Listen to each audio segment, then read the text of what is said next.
Teamsters Union revealing nearly 60% of Teamster Union members voted in support of former President Trump in two separate polls independently done electronically and by phone. Vice President Kamala Harris receiving just 34 and 31% support, respectively, in those polls. Tonight, while campaigning at a Bitcoin bar in Manhattan, New York City, the former president called the Teamsters Union polling results a big thing and, quote, a great honor. The Teamsters carry a lot of weight. The Democrats cannot believe that. And, look, it was always automatic that Democrats get the Teamsters, and they said we won't endorse the Democrats this year. So that was an honor for me. In a major win for former President Trump, for the first time since 1996, the Teamsters Union leadership is opting out of endorsing the Democrats' presidential candidate. Even though Teamsters Union members voted overwhelmingly in support of Trump, the union's leadership wasn't willing to go there. We don't care what the leadership says. Okay, it's about the rank and file. All of these guys, all of these women who have to get up and work every single day are with Donald Trump because they want to be able to keep more of their own money. The union's president, Sean O'Brien, citing strong political divides and few commitments from the candidates as reason for its non-endorsement. When we asked both candidates in the presidential forum roundtables about supporting our railway workers and workers that are under the RLA to strike and not interfere, we couldn't get strong commitments from either candidates. The non-endorsement is a major blow for Vice President Kamala Harris, especially because Teamsters Union members polled earlier this year said they supported President Biden over Trump. Tonight, the Harris campaign is touting local union endorsements while downplaying the results of the Teamsters polls, writing in a statement, quote, the vice president's strong union record is why Teamsters locals across the country have already endorsed her, alongside the overwhelming majority of organized labor. The union vote coming as the former president campaigns in deep blue New York. The rally seen as an effort to bolster Republicans in 3 New York congressional races that could decide control of the House. Some 16,000 people are expected here at the Nassau Coliseum. We expect to hear former President Trump talk about the Teamsters Union vote, inflation, and immigration. Remember, according to New York City, they have spent nearly $5 billion caring for more than 200,000 migrants over the last 2 years, and those impacts are felt far and wide along Long Island.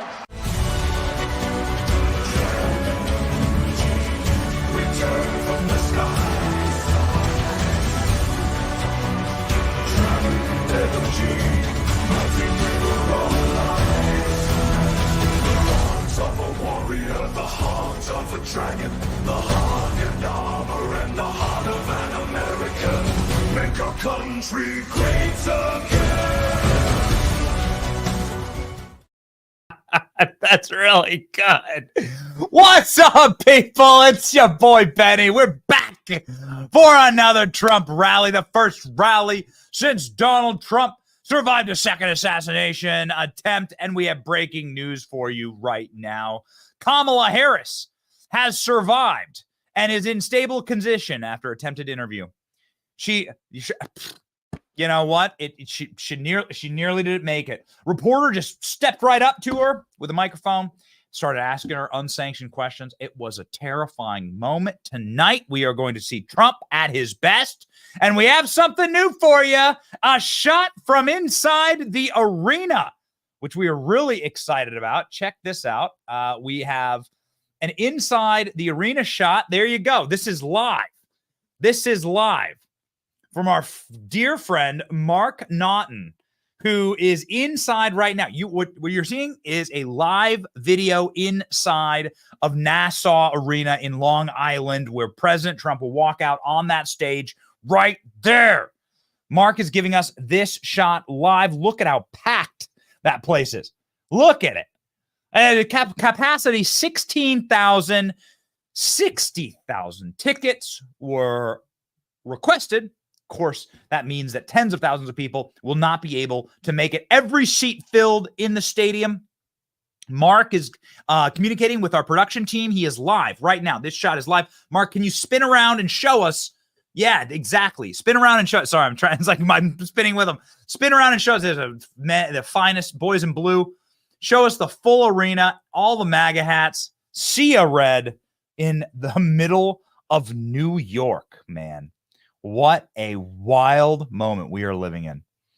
That's just great. So we are going to bring you an absolutely exciting and electric evening tonight. President Trump has been on a bit of a tear. He's been tearing through downtown Manhattan, and our producers are standing by with Mark. If something happens or something exciting, of course, when the president takes the stage, we'll jump right to it as ever. And now we have fan cam. That's amazing.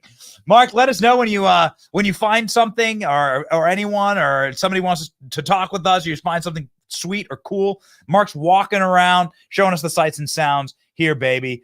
President Trump has been granted full presidential security. Yes. Thank you. Thank you. Can we get the cheers? Can we get cheering? Let's get some cheering. Thank you. President Trump, full presidential immunity. Well, he has that as well. Full presidential level security following second assassination attempt. Yes, ladies and gentlemen, in the wake of a second assassination. You got it, Klein? Yeah. Oh, yeah. It's been granted. There we go. All right. We need to up that. We need to up that to like a bigger roar. There we go. Yeah. Yeah. Granted presidential level security following second assassination attempt. In the wake of the second assassination attempt, Donald Trump has been given the same comprehensive protection package that he received while he was in office. So now President Trump has these high-level elite snipers at his building. We showed you today, Trump is rolling very different today. Rolling very different. Maybe we grab that New York Post piece about Trump with this sniper detail. Donald Trump is now a military base, a hardened military base around President Trump wherever he goes. President Trump has been going to quite a few very, very interesting places throughout Manhattan. We'll show you that. But we did want to show you tonight, before we go on stage, we want to show you the people who've been outside. Look at this. You got, 60,000 people requesting a ticket in to the arena tonight. You got, you had a bomb scare. Everyone was reporting that there was a bomb found. I want to make it, we want to make sure that we're as correct as possible. And it's very strange, but there was a bomb, what it sounds like, according to the police, and ALX, have we made any more sense of this? So the report was there was a bomb in a car, and that there was a car that had, there was a bomb in a car. And then they told us that report was effectively a guy calling in a false bomb threat, right? Or reporting a false bomb. So thankfully, all of these wonderful Americans are able to get into the rally tonight. We were unsure if there was some horrible security for that. Of course, they wouldn't let the rally go on. So we are now thankful for the rally, along with these dudes. So, my man, you ain't voting for Kamala Harris? Not at all. Is it because you're afraid of a strong black woman? Not at all. Is it because you hate your mama? Not at all. Is it because you want $1,000 stimulus check? Not at all. So why you voting for Donald Trump? Man, because we gonna make America great again. Yeah, baby. All right. Okay. All right, man. We got the energy going, baby. Got the energy going. Donald Trump was before the rally doing two things in downtown New York. Donald Trump went to a Bitcoin bar and bought burgers with Bitcoin. Come on, baby. This is President Trump purchasing burgers with Bitcoin for the first time. ALX, like the great ALX likes crypto. ALX, is this the first time a president has ever? ALX, you want to come on? You want to hop on? You want to hop on the stream? Is this the first time a president has ever spent crypto? Yes, I believe so. And Trump has made it clear that he wants to be the crypto president. He attended the Bitcoin rally and the Bitcoin conference, and seems like he's the only one embracing crypto. And he's promised to fire Gary Gensler. He's been one of the enemies of crypto in the crypto community. And Kamala Harris and the Biden administration has been an enemy to crypto as well. And then when she saw that Trump was at the event, she reached out like afterwards, and they gave her the cold shoulder because what she's been doing is copying everything Trump's doing. So maybe next week she's gonna try and buy burgers and beers and whatever else with crypto. We'll see her putting on accents as well of whatever race she's appealing to. She did pull out the Mexican accent. We'll get to that. We'll get to that in a second. I want to talk through this Bitcoin bar again, ladies and gentlemen. We have our excellent, best in the world production team on hand. We won't miss a moment tonight of President Trump's rally. Right now, there has been no programming as of yet. It's supposed to start at 7 o'clock. It is 7:01 right now, p.m. Eastern Standard Time, and so we await the president. We do know that the president is en route. Or potentially there, but the president was here earlier. This is the breaking news clip. ALX, let's watch this together. Any reaction to the Teamsters' decision not to endorse? No, they were. It's a great honor. They're not going to endorse the Democrats. That's a big thing. And this is the first time in, I guess, 50, 60 years that that's happened. Democrats automatically have the Teamsters. They took a vote, and I guess I was at 60% or more, and that's a great honor. I mean, it's really... I've had a lot of Teamsters work for me, a lot of the concrete trucks. They built all these buildings that you see in New York City, the Teamsters, exclusively Teamsters. I have to say they've done a great job. But the vote of the Teamsters themselves was very high for me. And the leadership, Sean O'Brien and the group, who are great people, they said, we can't endorse the Democrats. So I think this is the first time in many decades that they haven't endorsed Democrats. Big difference in those big industrial states, you think? They're going to make a difference? I think it will, yeah, I think so. The Teamsters carry a lot of weight. The Democrats cannot believe that. And, you know, look, this is, it was always automatic that Democrats get the Teamsters, and they said we won't endorse the Democrats this year. So that was an honor for me. A couple of Easter eggs there. One, the Low Rider song playing in the background, and a Pepe. Is that correct, Alex? The rare Pepe in the background. I put up on X. I said, "You're blackpilling, and the frogs are back," because this is very 2016 energy here with the Pepe memes all around. They were like sloppily like having their camera, and they panned, and there was like a giant frog too, right above the bar. So that was pretty funny. Okay, so let's continue. I definitely want to get to everything that the president said here at a bar trip. He was buying burgers and beers for people, which is pretty great bar activity. But I think he did like some very short interviews. There's a lot of concern about your vulnerability as you golf. Are you going to continue to golf? And have you talked with the Secret Service about upping? Well, we'll look at it and we'll do what the Secret Service wants. You don't want to ever be curtailed because of the crazy people out there, the bad people, crazy people, whatever you want to call them. So we'll let the Secret Service determine that. If they think things are safe, you do it. Like coming to a place like this, it's got to be safe. It's got to be safe. We're going now to Nassau Coliseum where, I mean, it's literally been packed. It's been, incredible. They have over 60,000 people for 15 or 16,000 seats. So I look forward to that. But it's always got to be safe. We got some great. You just don't want them dictating to you where you should go and what you should. Do you feel kind of hemmed in by all the new security? No, I don't. I really don't. I just have to lead my life, and I have to make America great again. That's what it's all about. Hey, and there we go. Donald Trump walking in next. Here's Alex's tweet. Okay.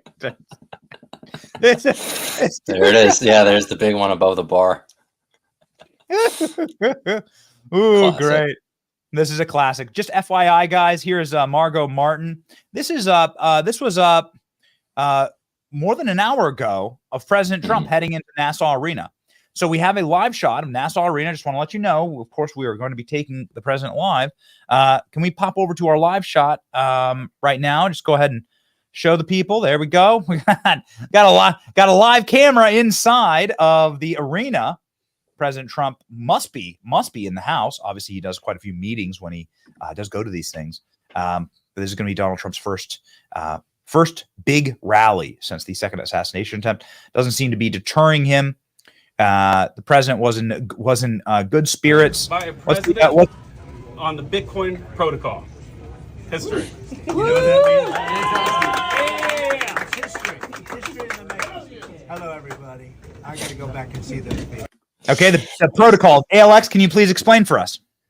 Yeah, so he was just talking about how, because a lot of people, the misconception is that, oh, I want to buy crypto like a stock, and that, oh, I'm going to make a ton of money off of crypto. The point of crypto is to make transactions, and that's a bar in New York where you can purchase things with crypto. So it's historic because not only like is he pro crypto, but he just used it in practice and showed how easy it is to use in practice once bars and other places start adopting it. It kind of reminds me of, there's like an old viral video. It goes around every now and again. And there's a place like doesn't take cash and it takes like credit card.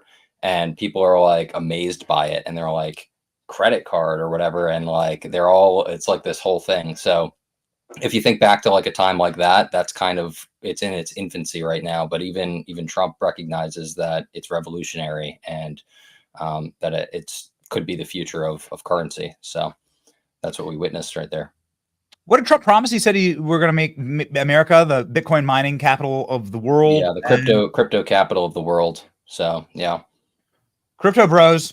I know there's a lot of them. They love Trump. He got quite a reception at the crypto conference in Nashville. Yeah, and he revealed that Barron has 4 wallets on that space the other night. It's like, Barron's talking to me about wallets. He has 4 wallets. I don't know what a wallet is. So Donald Trump goes to the bar today, buys burgers and beer with crypto. Pretty amazing. Then he goes to the Gutfeld show. This is backstage, the crowd chanting for President Trump. They look energized, man. Do we have this clip? Do we have this clip, Killer Klein? Yeah. Okay, let's show the crowd Trump on Gutfeld tonight.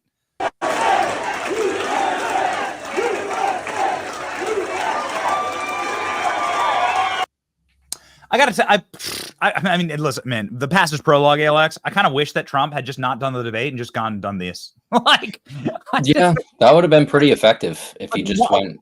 Yeah, dude, why walk into that bear trap, that rat's nest? Like, why do it? Why do it? Like, Republicans in the future should learn.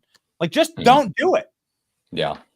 I honestly don't know. But like, that's the thing too, is we set ourselves up for failure too. Like we've already talked about with the GOP debates, even though Trump wasn't a part of those, like we were, or as a party, like we're still walking into those bear traps on the debate stages with the same types of people. So you can like blame like Kamala Harris all you want for saying, oh, she's not going to do a Fox News debate, but we were doing it ourselves when we were in the driver's seat. So yeah, we just really need to rethink our entire media strategy as a party. And Trump's leading the charge, because even back in 2016, there were times where he just would skip to. Remember, he skipped that was it a Fox Business debate? I forgot which one it was, but he held like an event for veterans instead. But yeah, so, and you know, obviously he won the primary handily, but. Like, yeah, he's always been a fan of doing alternative and counter programming like that. Like even this race where he's just went on Tucker. So yeah, we definitely need more of that. Yeah, let's do that. Let's go to the clip. So Trump's going to be on Gutfeld tonight at this 9 p.m. Eastern Standard Time. Is Gutfeld show? Yes. 10 p.m. 10 p.m. Eastern Standard Time. Gutfeld show. Trump will be on it. It's a pre-tape. It won't be live. I don't think that Gutfeld's show is ever live. Perhaps I'm not. No, they pre-record right before the 5. Okay, not as producer, but I like the show. I think it's really funny. We featured clips before. I think it's great. Here's the preview clip that they put up of President Trump's historic return to late night. Right, he's been banned from late. Trump used to be a regular on night. You can turn on those any night. You can turn on and find Trump on late night or on SNL. And now they banned the dude. Here he goes, the triumphant return. Mr. P, how's your golf game? Well, haven't been thinking about it too much lately. I always said golf is a very dangerous game. It really is. It really is, especially if they're playing with you. Yeah, it's true. That's what? That was a mean joke. Pretty sad. Did you? If they had told you that the shooter was there, would you have tried to take him out with your 3-wood? I think so. Yeah. I think so. If I knew. Actually, the Secret Service did a great job. They saw the barrel of a gun, big gun. Yeah. And it came out through bushes. And how many people would see that? First, you know, he really was very exceptional to have done it. Meanwhile, big gun. Classic. A big gun. He has such good comedic timing. Golf's a dangerous game. It's like the fact that we've been robbed of this. And President Trump on late night, and it's like, please don't come for me in the comment section. All right. some of the best Trump clips ever are not at Trump rallies at all, and are not on shows like ours or shows like Tucker. It's Jimmy Kimmel, it's Jimmy Fallon messing the guy's hair messing up. up the hair, yeah, and the winners are not losers book. Yeah. Dude, that's just gold. I mean, that's comedy gold. Donald Trump's last appearance on SNL, also iconic. It's where we got the first Trump dance. Yeah, and then he did that skit, the chicken whatever, the chicken wing place. Like there's all those throwback clips that always go viral. So President Trump will be on Gutfeld tonight, ladies and gentlemen. We're excited about it, and we'll certainly be watching and covering it. And we look forward to this. I hate to say it, ALX. I hate to say it. I kind of wish. I wish they had just said, "You're not Joe Biden. We don't agree to the debate. You cheated. You broke the rules. It's all rigged.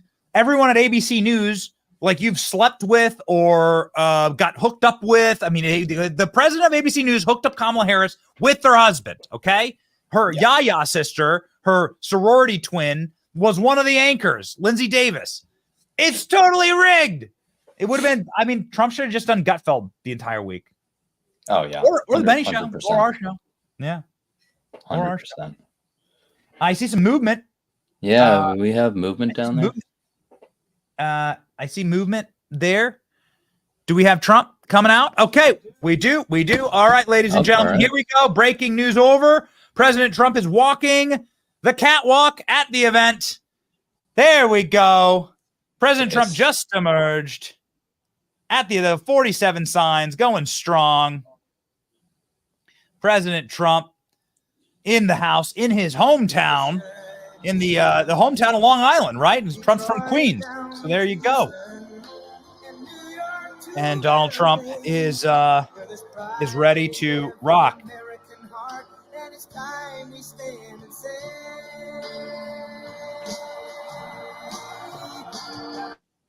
So Donald Trump is gonna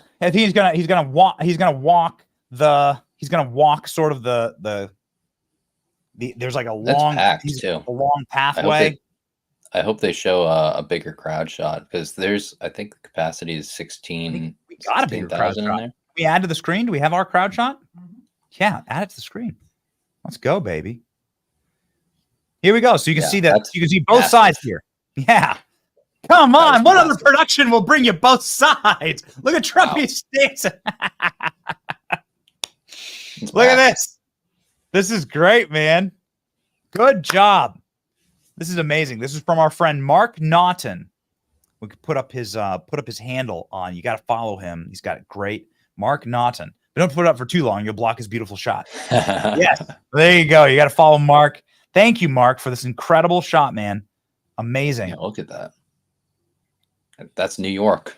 Trump's already busting out the dance moves. Yeah, this is 60,000 tickets sold. Fresh off we can call it an endorsement of the Teamsters, right? An endorsement. All right. Yeah, the no endorsement, a lot of people are saying, is an endorsement.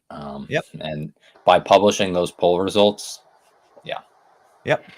All right, ladies and gentlemen, as ever on this program, we're going to sit back and let the comment section, let the chat do the talking, and let President Trump do what he does best. So here we go. Wow. This is a big crowd. This is a big crowd. Thank you very much, everybody. Hey, Alex, we're going to pop off. Thank you very much, everybody, and a very big hello to New York and a place called Long Island, which I know very well. And I'm thrilled to be back in the state I love with thousands of proud, patriotic New Yorkers who are really the heart and soul of America. We know that. And the reason I'm here is because it hasn't been done in many decades. It hasn't. And the reason I'm here. Here we go. Better audio. Hasn't been done in many decades. Audio up. Good. Got it. Hasn't been done for a long time, but we are going to win New York.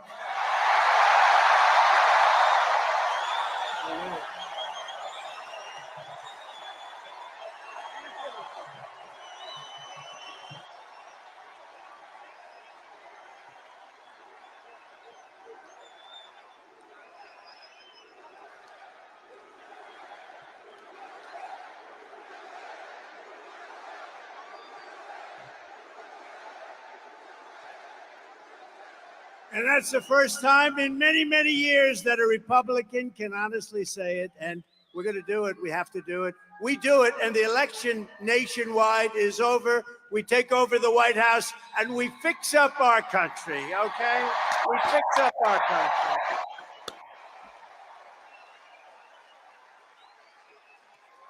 So as you know, 3 days ago, there was yet another assassination attempt on my life. I didn't know I was going to say that.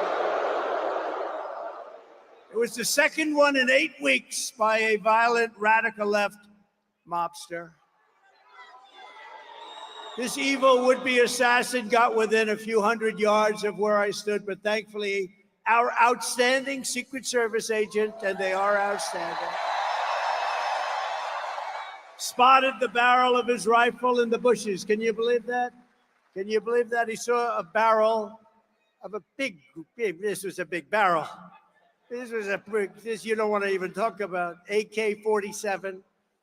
But he saw the barrel coming out a little bit out of the very lush bushes, and he took fast action to stop the gunman before I even entered the line of sight. And I want to express my thanks to the U.S. Secret Service,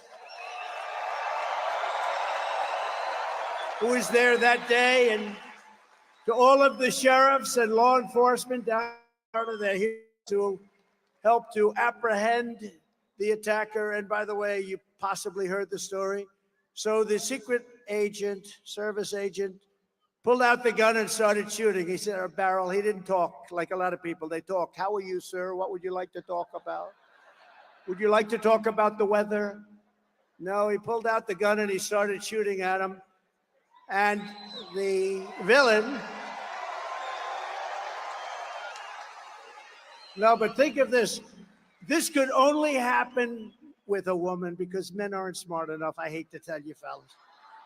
So he dropped his gun. His car was a block away and he started running because they had him. And he was running. And a woman driving a car innocently said, he looks like a bad person to me. He looks very suspicious. And she followed him and pulled up to the back of the car and started taking pictures of his license plate. Can you believe it? And she took the pictures of his license plate, perfect, beautiful pictures like a professional photographer, and sent them to the sheriff and said, I just looked at a man. There was something strange going on. Who the hell would do that, right? Only a woman. Only a woman. Right. Now, I asked the sheriff today, I said, so, Sheriff, if you had 1,000 events, how many people would have done that? Man or woman, how many people would have done that, followed him, taken pictures of the license plate and also the type of truck that he was driving? He said, maybe none. So she's a hero. I got to meet her. And because of that, they were then able to catch him in a very speedy drive down the various highways in Florida, but they got him, and they got him fast. But I think it's incredible. So the agent and that wonderful woman, and with all of my heart, I thank you all for your incredible valor. What you've done is incredible. What the people of our country and law enforcement does in this country is incredible. Tonight, let me also deliver a message straight to Kamala Harris. Have you heard of her?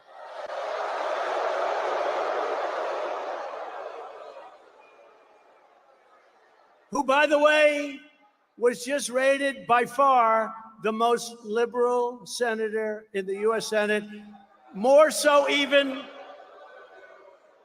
further left than Bernie Sanders and Pocahontas.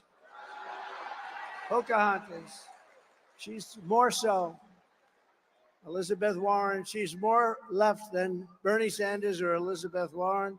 Let me also deliver a message straight to Kamala Harris, the radical left Democrat politicians, and the fake news media. Look how many are there.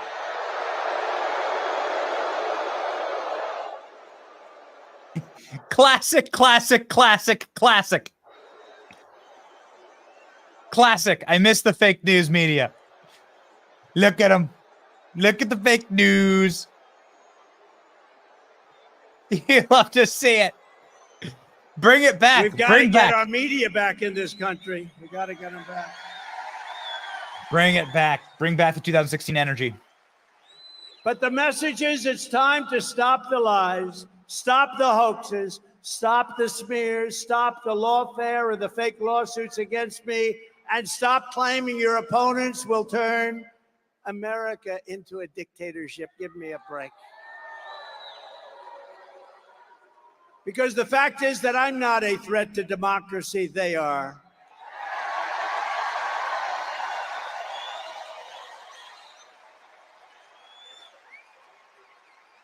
They're doing things in politics that have never been done before in the history of our country.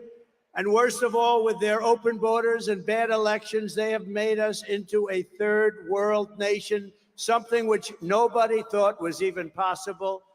Americans deserve a campaign based on the issues. We try and keep it on the issues. And God has now spared my life. It must have been God. Thank you.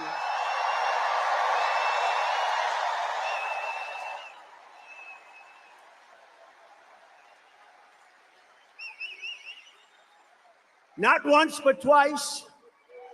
And there are those that say he did it because Trump is going to turn this state around. He's going to turn this country around. He's going to make America great again. And maybe. And we're going to bring back religion into our country. Bring it back.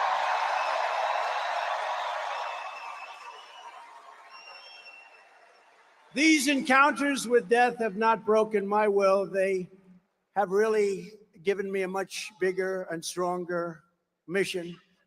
They've only hardened my resolve to use my time on earth to make America great again, for all Americans, to put America first. Going to put America first. Earlier today, I was honored to receive the endorsement of the rank and file membership of the Teamsters. I love the Teamsters. They delivered all that concrete for those buildings I built in New York.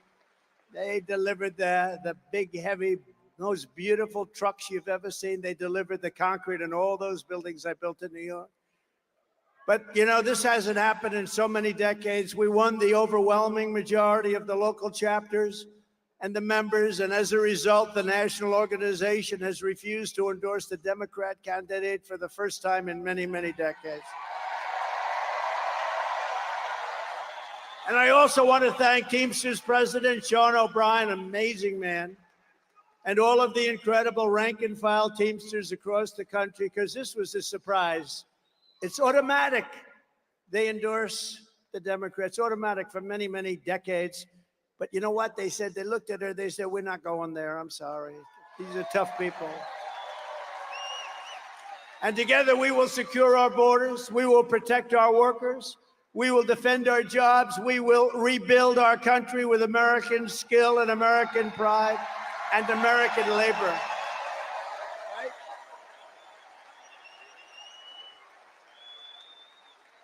And just as a little side note, we should give them a round, especially because of what they and how they voted today. If they voted the other way, I wouldn't give them a round.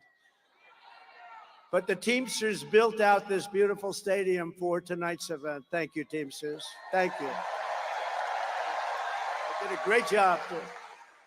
To every hardworking American, whether you live in a red state, a swing state, or a state with a failed Democrat rule, this year we need to elect all Republicans up and down the ballot. We have to clean out and straighten out our country.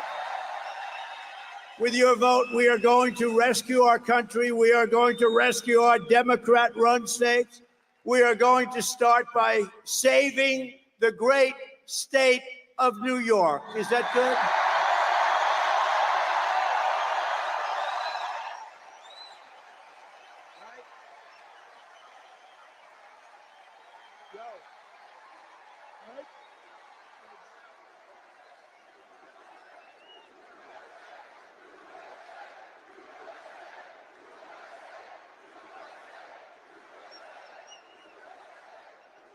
When I told some people in Washington, yeah, I'm going up to New York, we're doing a campaign speech, they said, what do you mean New York? You can't ever, nobody can win. Republicans can't win. I said, I can win New York and we can win New York. We're going to win New York. And if you vote for me, I'm going to reduce your taxes, reduce your crime, and reduce your levels of stress. You're going to have a lot of stress. The only thing that I will increase are your incomes, and your love for your state will come roaring back again.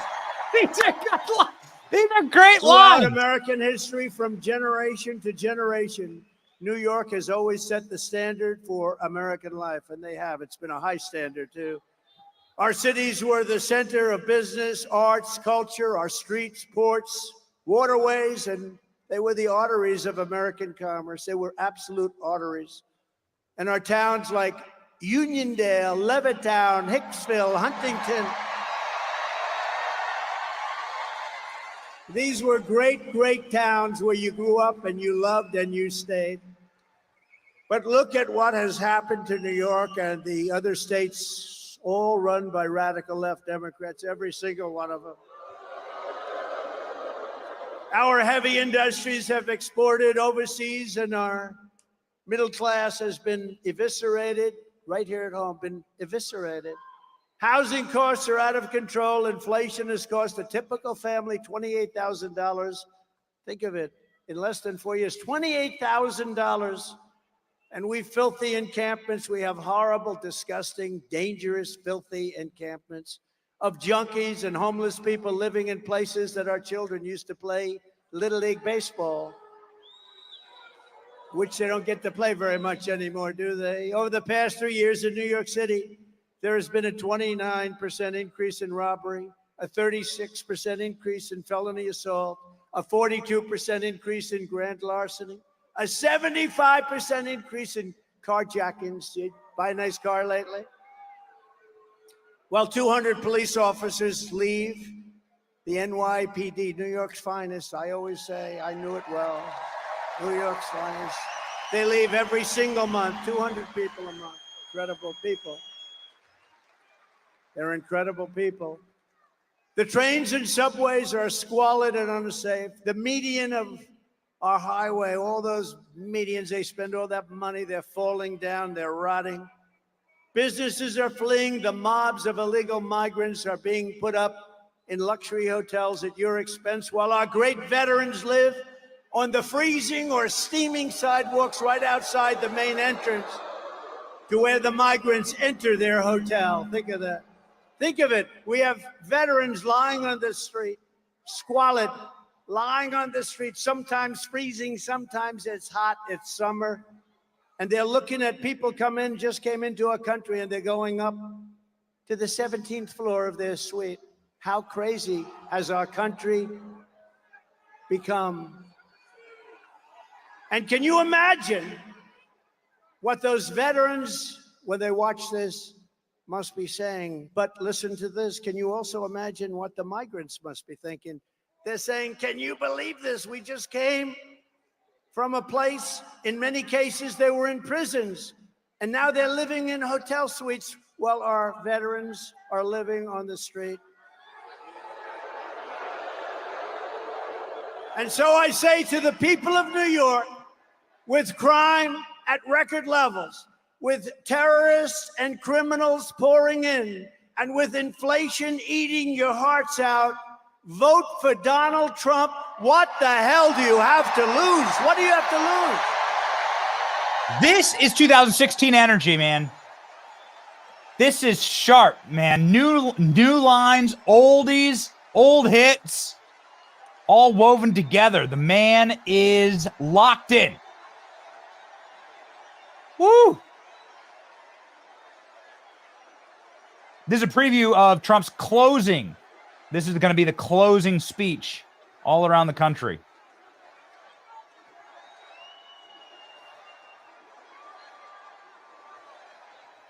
Let's go.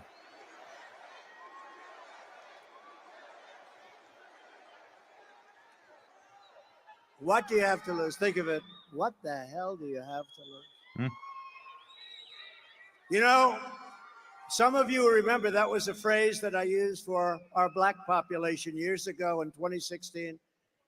I said, with the worst housing conditions, the worst education, the worst this, the worst that, the most crime. I went through 12 different things, and it wasn't in the sheets. And I'm saying, boy, that's really terrible. And I said, and I was at like 2%, not too good. And I said to the black population gathered in front of me, vote for Trump. What the hell do you have to lose? I said that same thing. And you know what happened?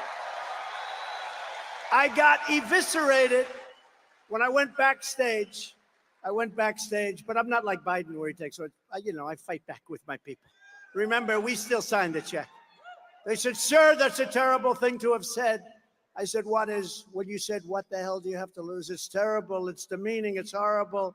I said, but it's true. You know what happened? The next day, I picked up 10 points with the black population. And now, because of all we've done, we're at the highest level of black support in the history of the Republican Party.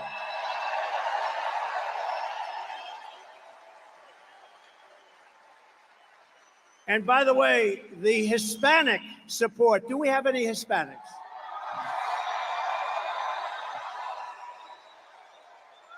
The Hispanic support is off the charts, and they don't know what the hell to do about it. It's off the charts. And we just had some great polling come out. I think the most accurate poll over the last 8 or 9 years was Rasmussen. They just came out with a poll that we're 5 up. We're 5 up. 5 up. We should be 35 up, to be honest with you. But, some people can't break an old habit. That's really what it is. So I say to you, vote for Trump, and I will turn it around very quickly with 4 more years of Kamala Harris. New York State will be like a third world nation if it isn't already. It is. I think it is. With Trump, the Empire State will once again be the envy of the entire world. We will have no crime, only success. And unlike your current radical Democrat regime, I'm not driven by partisan ideology. I'm driven by results, and I'm driven by New York common sense. It's common sense, right? Right? It's common sense. I like to say the party, this is a great party. I like to say the party is really, we're conservative and all that, right? Who knows? You know what we are? We're really people with common sense. We need walls. We need good elections. We want low taxes. We want great police officers that are well taken care of. We don't want to defund the police. We're the party of common sense more than anything else. And it's picked up a lot of steam. It's true. My first week back in the Oval Office, I will clean up and call up your governor and mayors all across your state, and I will tell them it's time to work together. They're largely Democrats. It's time to work together for the good of the people. Going to do it. And despite all of the persecution I've endured from the corrupt judicial system in New York, it's a corrupt system. I love the people of this state, and I want to give back. I want to give back to you. I've had a great life. I want to give back to you. We're going to give it back to you. We're going to make this city and we're going to make this state incredible again. Together, we will rebuild our roads, bridges, highways, and airports. They're falling apart. They're falling down. We will renovate New York subway. Oh, that's beautiful. I used to go to school in the subway. Can you believe it? I mean, I like to say it's not so long ago, but it probably is. What do you think, Bruce? I guess it is. But my parents would drop me off at a subway, and I'd go to Union Turnpike, or I'd go to wherever They had no fear that I was going to be disappearing. They would take me to a subway, put me on and say, bye, darling, bye. If you do that today, you have about a 75% chance that you'll never see your child again. What the hell has happened here? What has happened? We will renovate the New York subway so that The greatest city in the world finally has, again, the greatest transit system anywhere in the world. You have the basics. We have to clean it. We have to take care of it. We have to give it a little love. And we have to get the criminals the hell out of there. We will once again support our incredible police officers, New York's finest. A lot of them.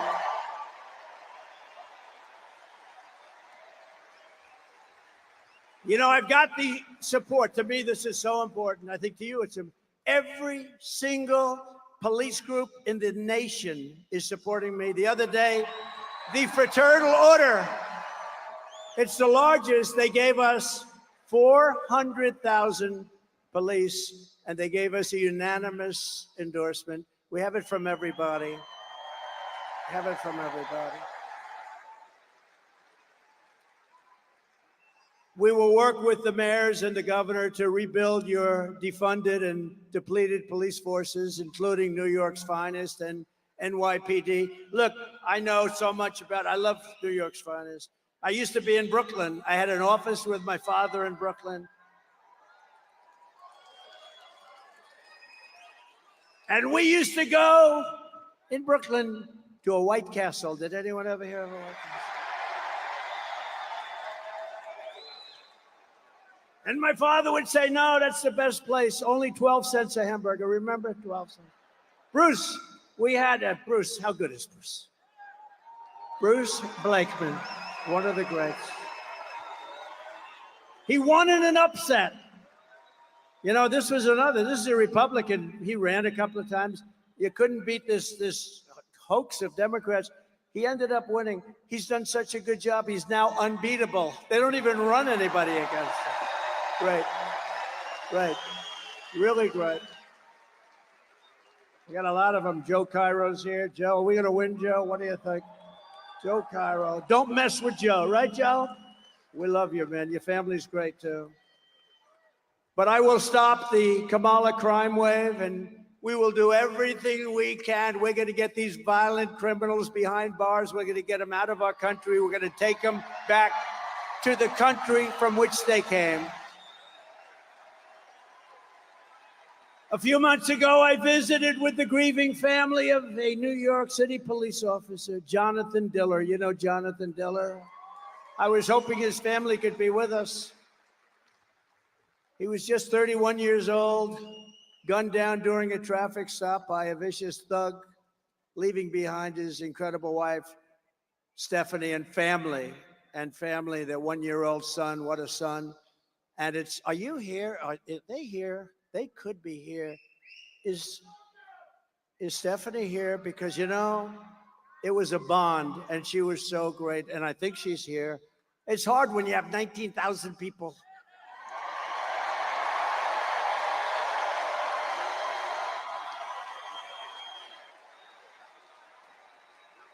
And Stephanie, unlike a lot of my friends, doesn't want adulation.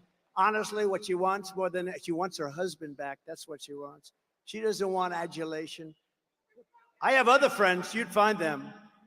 I have other friends. If you said their name, they'd be jumping up. Here I am. Here I am. Stephanie doesn't want that. What a great family. What a great family, and what a great guy he was. The criminal charge was savagely murdering Officer Diller, was previously arrested by the NYPD 21 times, right? 21 times, Bruce. And the accomplice driving the car had been arrested 14 times, but he was actually much worse. He was more vicious. 14 times, but he was actually far more vicious. This is the kind of story we hear every single day under radical Democrat policies like cashless bail, cashless bail. You kill somebody and you're out on the streets in 2 hours. Cashless bail has been a disaster for our country. Kamala Harris wanted it no matter where she went.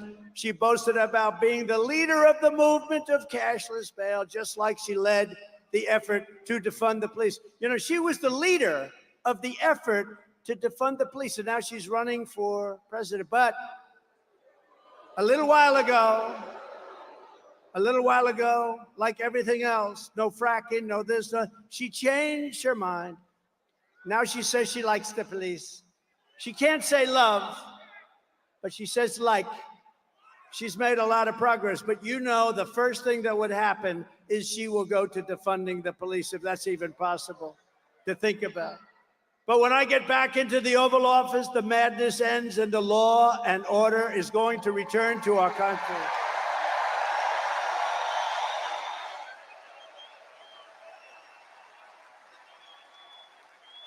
Man, Trump is sounding sharp A fully tonight. reformed Federal Department of Justice will deliver massive public safety funding for New York and other Democrat-run cities that are under siege. But in exchange, they will give our police back their protection and their respect. We are going to take care of our police, and we're going to respect our police. Everyone here does. I tell the officers all the time, you have no idea how the people love you, but sometimes they don't feel it because of what the Democrats do to them. They will end deadly sanctuary city policies. They will terminate cashless bail, and they will return to proven policing methods like we had under Mayor Rudy Giuliani that made New York City the safest big city in America.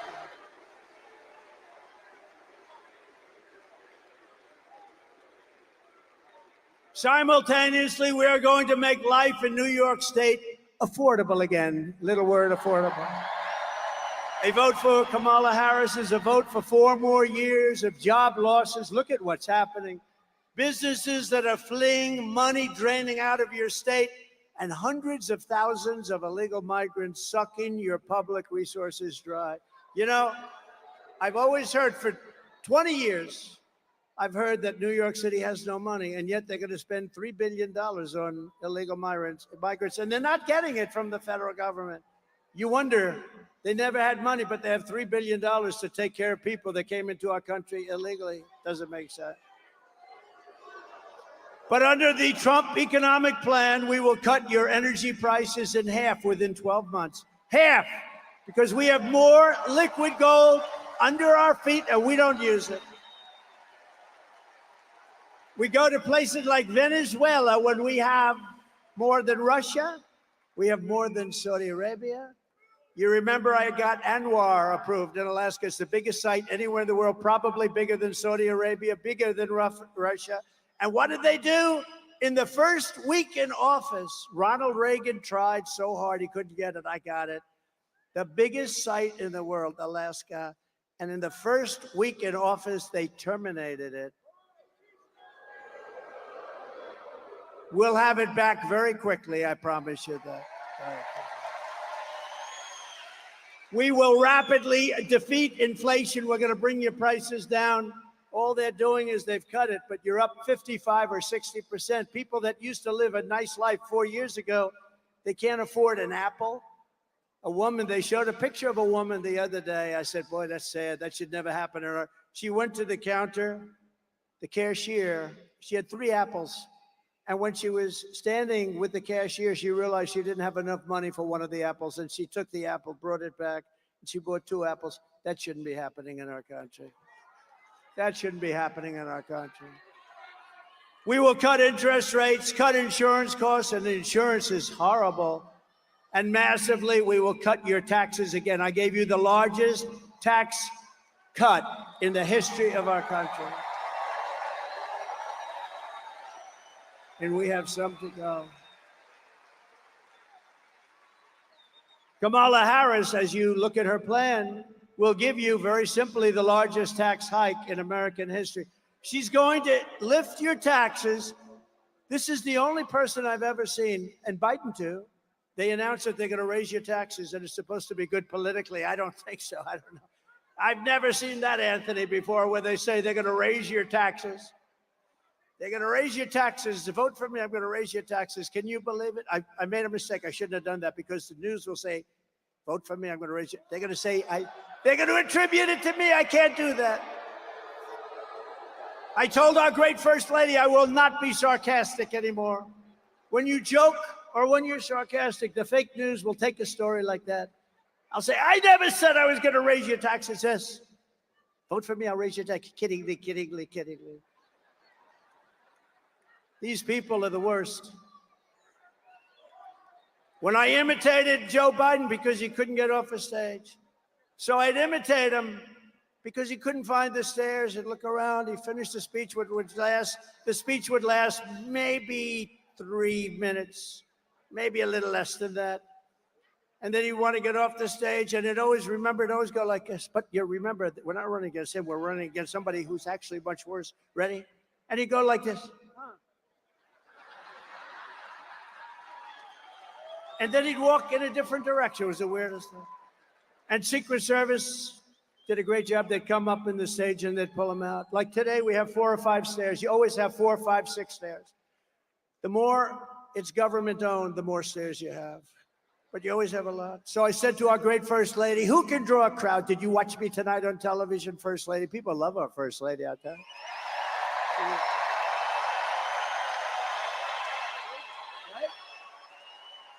Go out and get a book. She just wrote a book. I hope she said good things about it. I don't know. I didn't. So busy. She just wrote a book called Melania. Go out and buy it. It's great. And if she says bad things about me, I'll call you all up and I'll say, don't buy it. Get rid of it. No, but she said to me, I said, baby, did you see the crowd? We had 18,000 people. We could have filled it up 3 or 4 times. Bruce Blakeman said to me, if we went to a stadium or a park, we would have had 100,000 people or more. So I'd call up my wife and I'd say, baby, who could draw crowds? Nobody can draw crowds like me. Nobody, not even close. I'm the greatest of all time, maybe greater even than Elvis, because Elvis had a guitar. I don't have a guitar. Elvis had a guitar. I don't have the privilege of a guitar. But I'd say, baby, who could do it like me? Nobody can do it like me. How great am I? And she'd say, and she'd say, I'd say, how great was the speech? Not how good, how great was it? And she'd say, it was good, but your hair looked terrible tonight. Or the worst ever. So I said, how good was it, First Lady? And she said, it was good, but you couldn't find your way off the stage. I was imitating Biden, and they said I did it. I couldn't find my way off the stage. No, so you can't be sarcastic. Sarcasm with the media doesn't work, okay? It doesn't. So I've given up about 90% of it. I got all my friends here. Anthony, stand up. Anthony Lomangino, one of the greats of all time. He said, I have a big business problem. What? I have too much cash. I don't know what to do with it. I said, I've heard of worse problems than that, Anthony, right? He's doing good. He's a great man, great businessman, and a great person. Kamala wants income tax hikes, small business tax hikes, capital gains tax hike. How about the capital gains? She wants a tax, unrealized capital gain. That means she wants to give you a capital gain, even if you have stock. She wants to give you a capital gain, even if you didn't sell it. I know a lot of people, they're very rich, but they don't have cash. They're rich, but they don't have cash. A lot of them, it's like that. Farmers are like that. They have great land, great everything. They make income, but they don't have cash. And you know what I did for farmers and small business in the tax hike? And nobody talks about this. I got rid of the estate tax, or the death tax, as they would call it. So that when you die and you pass it on to your children who you love, if you don't love your children, then it's not going to do you any good. And there are those. Does anybody in this incredible arena, they did a nice job, by the way, fixing it. I remember the old one. Does anybody in this incredible arena not love their children? Who in the arena is rich and will not leave their money to their kids? Because if that's the case, then what they did for you doesn't mean anything. Do I have any hands? 20,000 people and I have no hands. Okay, who wants to leave their money to their kids? That's good. Well, in the old days, you'd leave the money to the kids, and what would happen? The kids would have to go out and borrow money, they'd lose everything. They had to borrow money from a bank at a high rate of interest. Now they don't have to do that anymore. Now you can leave your farm, you can leave your small business to your kids. But Kamala wants to end that. She wants to end it. She wants to raise your tax to a level that nobody's ever heard of before, and it's crazy. We will go in to a depression. I thought this was a wise guy coming up. This guy, I thought, I'm getting ready. I'm going like this. You know, I got a little bit of a yip problem here, right? That was amazing. I was all ready to start duking it out. I felt like my man in the front row here. Stand up, will you please? This is the toughest man. You know him? Do you all know? I'm going to introduce you later so you can see.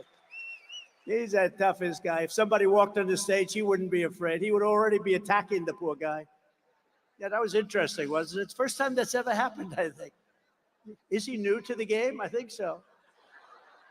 By contrast, I will cut taxes for families, small businesses, and workers, including restoring the SALT deduction, saving thousands of dollars for residents of New York, Pennsylvania, New Jersey, and other high-cost states. I'm going to restore SALT. Jobs and factories will pour back into New York. I know how to do it better than anybody's ever known how to do it, and we can do it so easily. Wages will soar, the cost of living will fall, and I will deliver the greatest economy in the history of the world to our country, and one of the greatest economies in the history of New York State.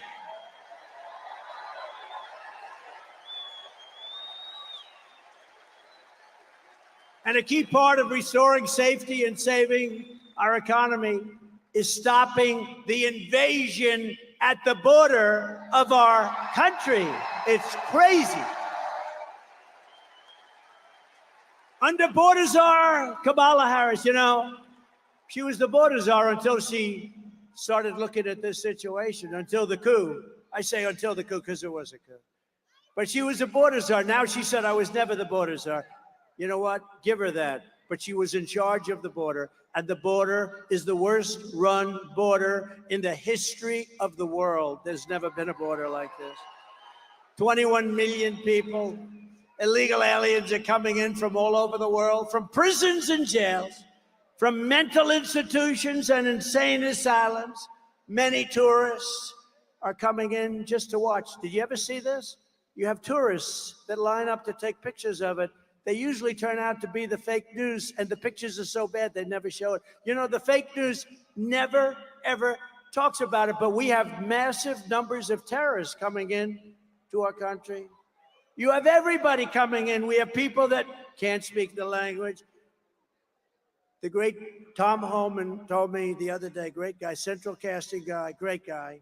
He told me the other day, last month, they figured it out for the last 12 months, 168 different countries came in, represented, and came into our country. Most people don't even know you have that many countries. You actually have over 200, but most people don't know. But I want to be known as one thing. In 2016, I probably won because of the border. I did a great job. I cleaned it up, and the border was good. And in 2020, even though I got millions and millions more votes, they said, sir, if you get the same number of votes as you did in 2016, 63 million, sir, you cannot lose. I got millions more, and I lost.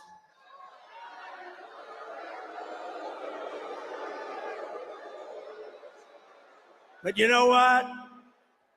We're going to have the greatest win in history when we pull this one off. It'll be legendary. But in 2020, my people would say, sir, it doesn't help for you to speak about the border. Nobody cares. I said, I want to speak about the border. I did a great job. Sir, nobody cares. It's true. I talk about the border. Nobody cared. But now they care, because now the border is 25 times worse than it was in 2016. Now the border is not even believable what's happening. And I want to be known as your border president. I'm going to be known as your border president.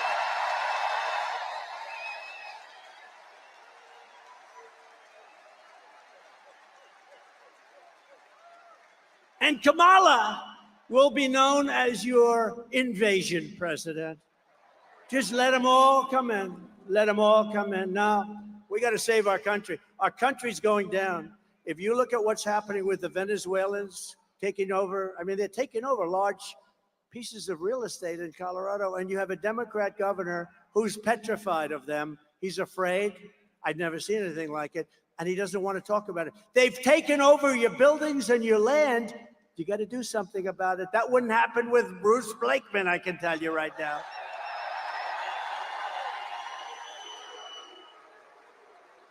Bruce, would you let people come in from a foreign country like Venezuela, where, by the way, their crime rate is down 72% because they've taken their prisoners, they've taken their gangs, they've taken their drug dealers, and they've shipped them all to the United States, so their crime rate's down.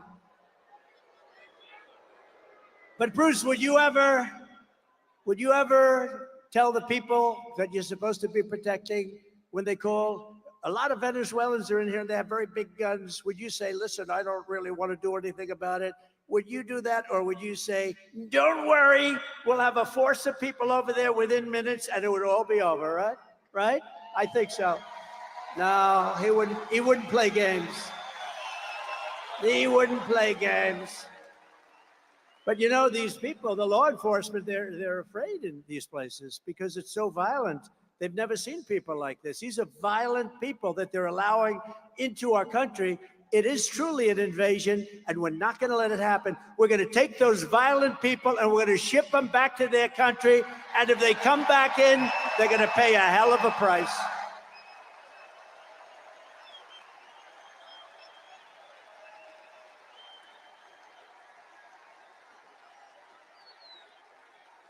Thank you. We have no choice. We have no choice. It's not like, you know, this is not sustainable by any country. This is not sustainable. How about in Springfield, Ohio? They had 32,000. This is a little beautiful town. No crime, no problem. 32,000 illegal immigrants come into the town, 32. So they almost doubled their population in a period of a few weeks. Can you believe it? And you know what? They've got to get much tougher. I'm going to go there in the next 2 weeks. I'm going to Springfield and I'm going to Aurora. You may never see me again, but that's okay. Got to do what I got to do. Whatever happened to Trump? Well, he never got out of Springfield. I'm leading in Ohio by like 15 points, a lot. And we're going to take care of Ohio, and we're going to take care of Colorado, and we're going to take care of every single state in the union. They're all under siege. A lot of people don't talk about. But think of this. So the mayor of Springfield, and I think he's a very nice person, but instead of saying we're getting them all out, we're getting them out. He says very simply, we're hiring teachers to teach them English. Can you believe it? We are hiring interpreters, so when they go to school and take the place of our children in school, we have an interpreter. Each one will have a private interpreter. What the hell is wrong with our country? No. We're getting them out of our country. They came in illegally. They're destroying our country. We're getting them out.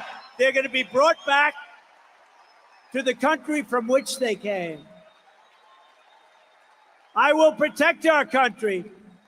I will protect our country. Think of it. She will surrender our country. That's what they're doing.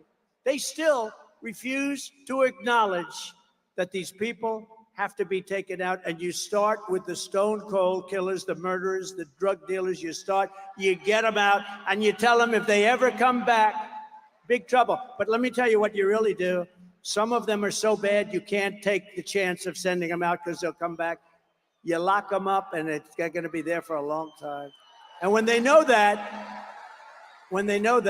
you'll see a whole big difference. As you know, here on Long Island, the open borders policies of Kamala Harris, and it were really her policies, and the communist left, I call it the communist left, have been importing MS-13 gang members by the thousands. I don't know what it is about Long Island, but, you know, I took thousands and thousands of gang members out.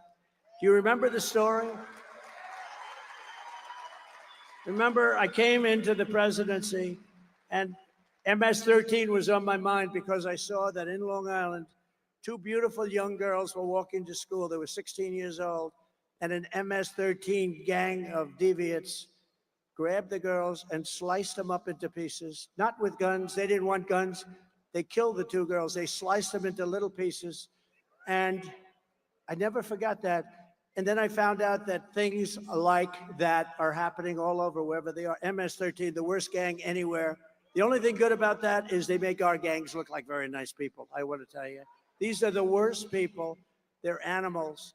And Nancy Pelosi said, you shouldn't call people animals. That's not appropriate. They're animals.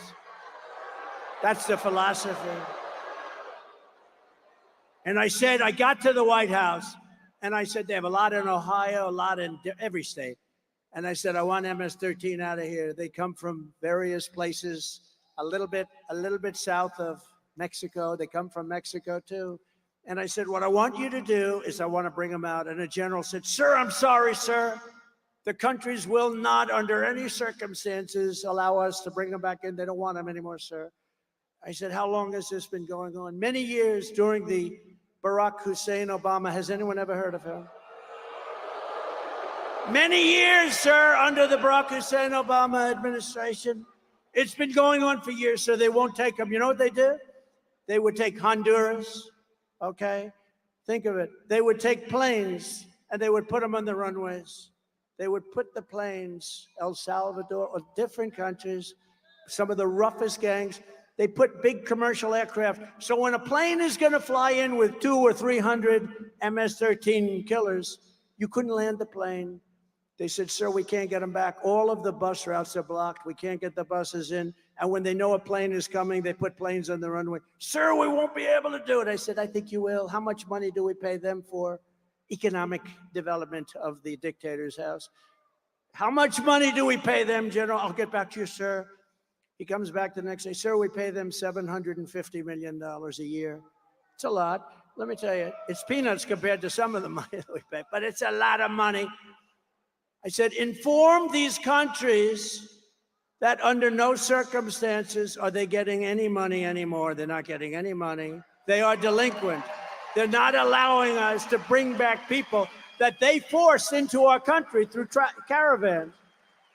So they informed them, and the next day I get to the Oval Office nice and early, and I get calls from 3 particular countries separately.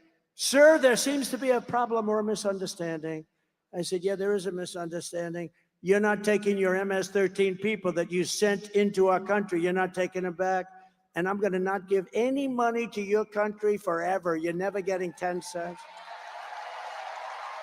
And in all cases, they said something to the effect, sir, it is so bad that I didn't know about this. I wish I would have known about it. We would love to take MS-13 back into our country. We love them very much.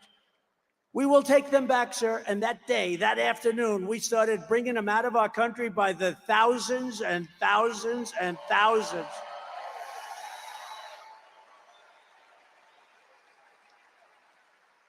And the worst part of the story is, now, I still didn't pay them. I figured. But now they're getting $4 billion a year under Biden. Biden said, do it. Maybe she knew about it. I don't want to blame her if she didn't, but $4 billion. You know why? Because he wants them to create a beautiful environment so that they say that that's not going to happen. Okay, the money's going to be stolen all over the place. So instead of 750, it's now at $4 billion. An estimated 75% of arrests in Midtown Manhattan and over 60% of arrests in Queens are now illegal aliens. Congratulations. Congratulations. And you know this. In Queens a few months ago, an illegal alien released by Kamala Harris, she was in charge of the border, approached 2 13-year-old children with a machete in broad daylight, forced them into the woods, tied them together by the wrists and raped them, injured them terribly, very badly. You know about it.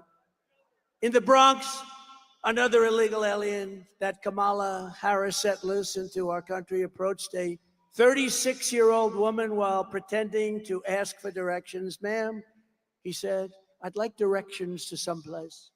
before he wrapped his arms around her throat, pinned her down on a park bench, and raped her all night and beat the hell out of her. And you know what she said? She said, "He didn't rape me, he tried to kill me." That was her expression when the police came. And on Coney Island, a place I know well, just weeks ago, 2 migrants, Kamala let in, raped a 46-year-old woman with a knife to her throat. She was badly, badly beaten, probably going to live. For every New Yorker being terrorized by this wave of migrant crime, and I've been talking about migrant crime for 5 years, I said, if you let them in, it's going to be hell. They are vicious, violent criminals that are being let into our country. They're people that their countries who are very smart, they don't want them. That's why all over the world, a lot of people coming from jails out of the Congo in Africa. Where do you come from? The Congo. Where in the Congo? We come from jail. What did you do? We will not tell you. They're coming from the Congo. They're coming from Africa. They're coming from the Middle East. They're coming from all over the world. Asia. A lot of it coming from Asia. And what's happening to our country is we're just destroying the fabric of life in our country, and we're not going to take it any longer. And you got to get rid of these people. Give me a shot. You will have a safe New York within 3 months. 3 months.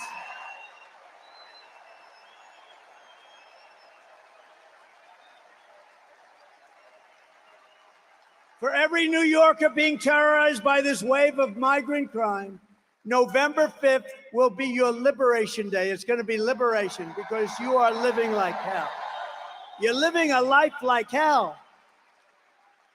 I will launch a special task force of elite federal law enforcement people, many of whom I already know, that are tough, and charge them with crushing the MS-13 remnants. You know, the problem is I got them out and now they come back in. They just walk back in like there's nothing to it.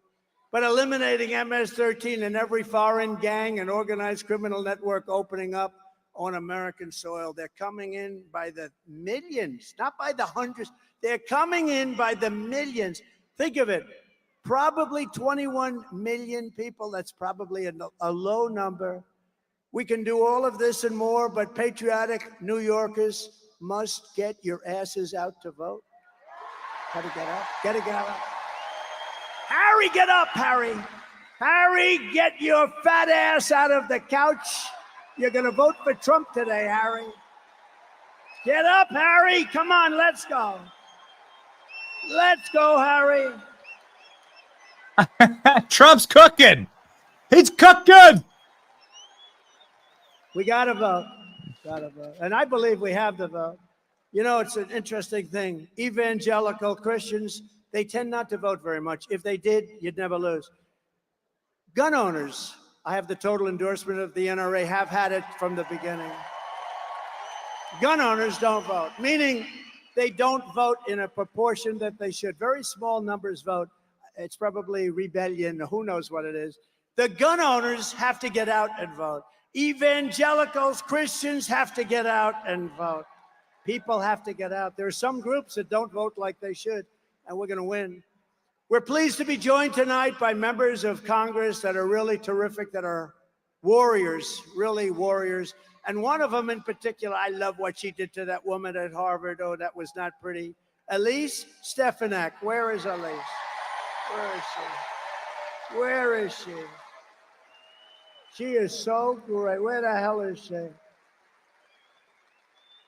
Thank you, Elise. Boy, she was great. Mark Molinaro. Great. Nick LaLota. Nick. Thank you, Nick. Great job. He's doing a good job. Here's another one doing a good job. I gave him a big endorsement, Anthony D'Esposito. He's doing a great job. Thank you, Anthony. Salt. Salt, Anthony. Remember, fellas, salt. Brandon Williams, doing great. Thank you, Brandon. Thank you very much. Nick Langworthy, terrific guy. Claudia Tenney. Where's Claudia? Where's Claudia? She's been amazing. Congressional candidates, Mike LePetri. Where's Mike? Thank you, Mike. Good. I heard you leading big. And Allison Esposito, she's a tough one. Allison, thank you. Thank you very much. It's tough, you know, when you have this many people. I'm looking around. Where's one person? Thank you very much, Allison. Beautiful. Senate candidate Mike Sapriacone. Mike Sapriacone. Come on, Mike. Where's Mike? You got to win, Mike. We got to win that one, Mike. You can do that. You can do that. A former senator and a friend of mine for a long time. And we had disputes every once in a while, but generally I would say it was a 10 relationship. And he was a tough cookie, Senator Al D'Amato. Right? Good man. A good man. A great lawyer and congressman, and he helped me a lot during impeachment hoax #1 and impeachment hoax #2. They were hoaxes. Congressman Lee Zeldin.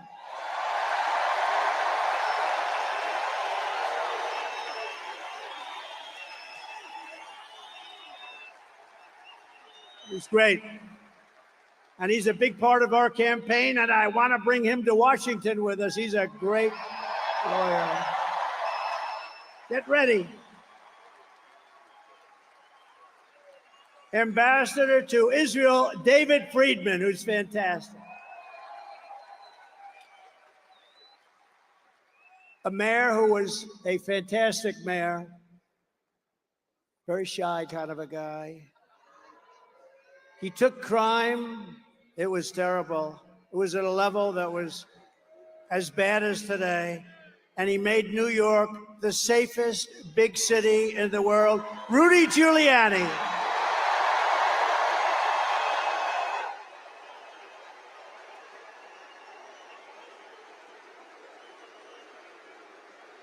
Boy, Rudy, isn't that great? And his son, who happens to be a great golfer. A lot of people say, oh, how's Andrew? Not that good. Let me tell you, he's seriously good. Andrew Giuliani. Thank you, Andrew. Thank you, Andrew. Did a good job. And a very beautiful little boy who went through hell. But I brought him some presents. That's why I was late for you today. I brought him presents. I said, Liam, do you think the crowd of 20,000 plus a lot of people outside, you know, we put up big televisions on the back of the building, but that's not like being here. It's wonderful. Hello out there. I hope you're enjoying it. Big, big, beautiful screens. We have big screens. Not quite like being in the third row, first row. But Liam LaCastro is here, and he is a great young man. He's gone through a lot, but he's going to be better soon. Right, Liam? And I got him the most beautiful present.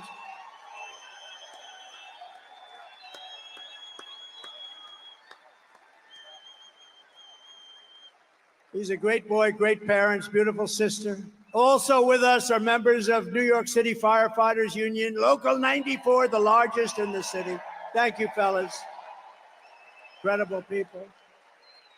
And in their honor, I'm on. And I think this is a big deal, because in your honor, I am announcing tonight that as president, I will officially make the Ground Zero site at the World Trade Center a national monument, protected and maintained by the United States government, so that hallowed ground and the memory of those who perished there will be preserved for all time, preserved forever.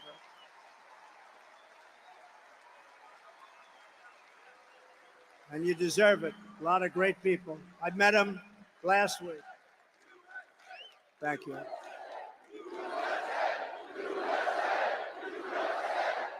Thank you. Well, and I met him last week with the ceremony, and it was a beautiful ceremony, and met a lot of fantastic people. The New Yorkers who created the 9/11 National Memorial Museum really did an amazing job, didn't they? And many of them are here today, and I want to thank them. And I want to ensure that their outstanding work is sustained forever, and that's what we've done by doing this. So we are just 48 days away from the most important election in American history, the most important. Stand up. Now you can stand up. They didn't put your name down. Turn around. Who is he? Name him. He took care of business, right? It's my man. Good. Boy, I'm glad I didn't forget you. Good guy, good friend of mine for a long time. Whenever I had problems, I'd look at him and they'd say, let's leave Trump alone. Thank you, man. Thank you. We appreciate it. Great gentleman. Kamala Harris is for wide open borders with terrorists and criminals pouring into our country, more inflation, even higher than the last 4 years, which was a record.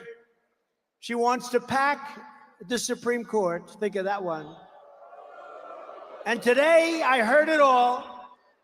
I thought they wanted maybe 11, maybe they wanted 13. That's an unlucky number, so maybe it would be 15 instead of 9. But instead of 9, Kamala wants to bring up potentially as many as 25 justices so that they can rig the system like they rig everything else, including elections.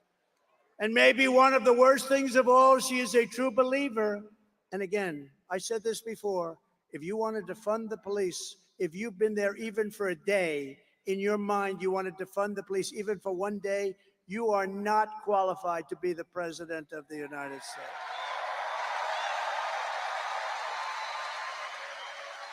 Because anybody who wants to defund the police, we can't have it. We can't have it. It'll go down. It'll go down. We're not going to let our country fail. It's too great. And you know what? If we don't win this election, it's very possible we'll never have another chance. We have to do it. You have to get out. You have to vote. But Kamala vowed to abolish ICE. She supports free health care for illegal aliens. How about that one? You don't get free health care. These are all things that she was for years. Now, for the last little while, she's saying, no, I don't really think that was right anymore. 15 different things. She wants mass amnesty and citizenship for all illegals, which means totally bankrupting Social Security and Medicare. She wants to put illegal aliens into your Social Security and your Medicare system, which guarantees their bankruptcy.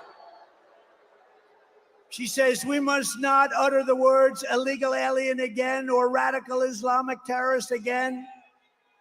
And think of this, during her 3.5 year, to me, this is the worst thing I talk about tonight. It's unbelievable. During her period of 3.5 years, she was in charge of the border. She lost more than 325,000 migrant children, many of whom have been trafficked, raped, and many of whom are dead. Many of whom are dead. Think of what that is. That's like Yankee Stadium filled up many, many times. Think of it. Think of it.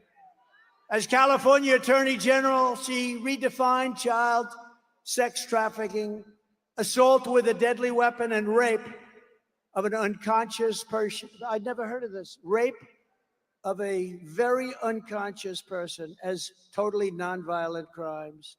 She vowed repeatedly to ban fracking. She imposed a natural gas export ban that is crushing the state of Pennsylvania. I'm way up in Pennsylvania, by the way. This helps. But she's not going to let, the day after the election, all of these things come back. I hope you know that. She praised the idea of a tax rate of between 70 and 80%. And her only idea for solving inflation is to impose communist-inspired price controls, which have never worked. She pledged to abolish. Does anybody here have private health care? You worked hard.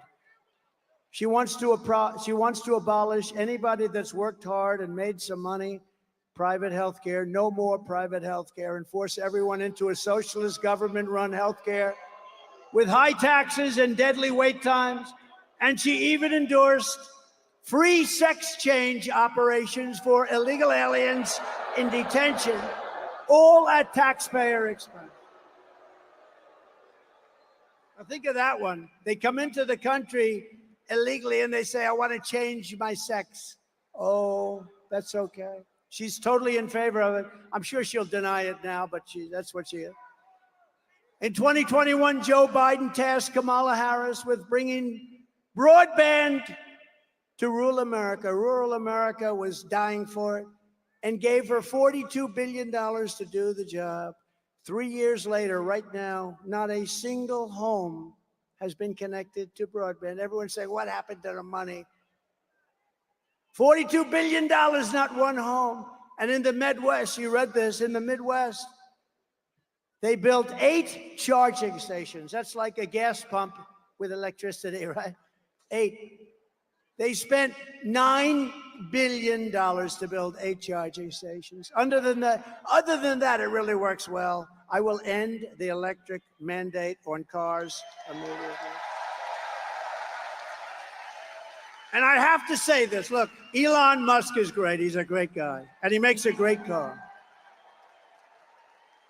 And as strong as I am on this, because I think they're incredible, but it's limited. Some people want them and some people love them. I think they're incredible.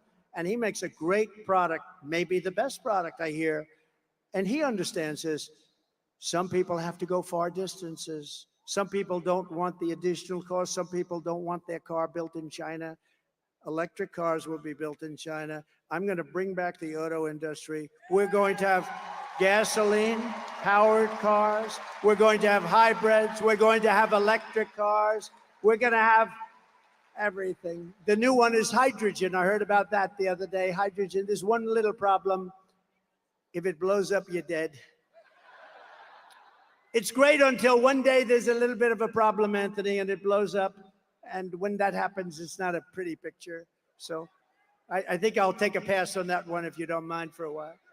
And just today, 3 agencies of the Kamala Harris and Joe Biden administration, the FBI, the Office of the Director of National Intelligence and Cybersecurity and Infrastructure Security Agency, they just released a report confirming that Iran actors hacked into the Trump campaign's email accounts and in turn sought to give the hacked materials to the Biden-Harris campaign. They gave them all of the materials because Biden is working with Iran, and Iran doesn't exactly like me because they were ready to make a deal, except we had an election that was rigged and stolen. And look at what's happening to our world now. But no, Iran hacked into my campaign. I don't know what the hell they found. I'd like to find out. Couldn't have been too exciting. But they gave it to the Biden campaign. I can't believe it. Oh, yes, I can. But this is really foreign election interference. This is real election interference, not the phony crap that they've been trying to pin on me with Russia, Russia, Russia for years. Whatever happened to Russia, Russia, Russia? Remember the 51 intelligence agents? They said, no, no, the laptop from hell, it's Russia. No, it was Hunter. It was Hunter. Remember that? We had to go 2.5 years, and then they finally said, all right, the Mueller, remember Mueller? He said, in millions of phone calls, Trump didn't make one to Russia. They went through every phone call I made. Can you imagine? In millions of calls, not one call to me. And a lot of people apologized for that, but not enough people apologized. They wasted time and money. They spent hundreds of millions of dollars going after me, and they got nothing. They got nothing. But we cannot allow this insanity to continue anymore. That's why less than 2 months from now, we are going to tell Kamala that we've had enough. Kamala, you've been a terrible vice president. You will be an even worse president. We're not going to take it anymore, Kamala. Kamala, you're fired. Get out. You're fired.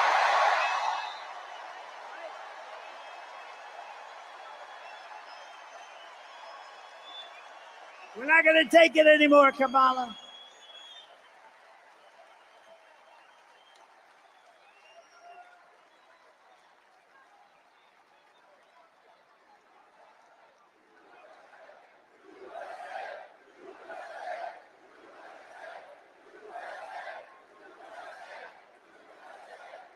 That was a little line from The Apprentice, which I'm sure you haven't seen. What a great show. Was The Apprentice good or what? From the moment we take back the White House from Kamala Harris, I believe we are going to have the 4 greatest years in the history of our country.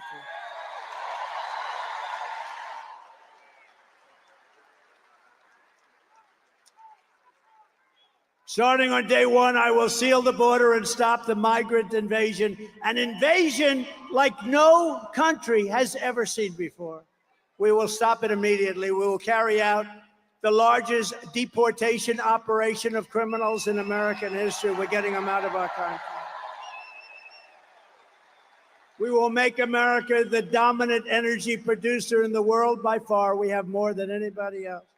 And we have more. Think of it, we have more than Saudi Arabia. We have more than anybody else, especially when you add Anwar in Alaska, which we will reinstitute immediately. We're going to use it along with growth. We are going to grow to start paying down our debt. We have $35 trillion in national debt. We were all set to do it.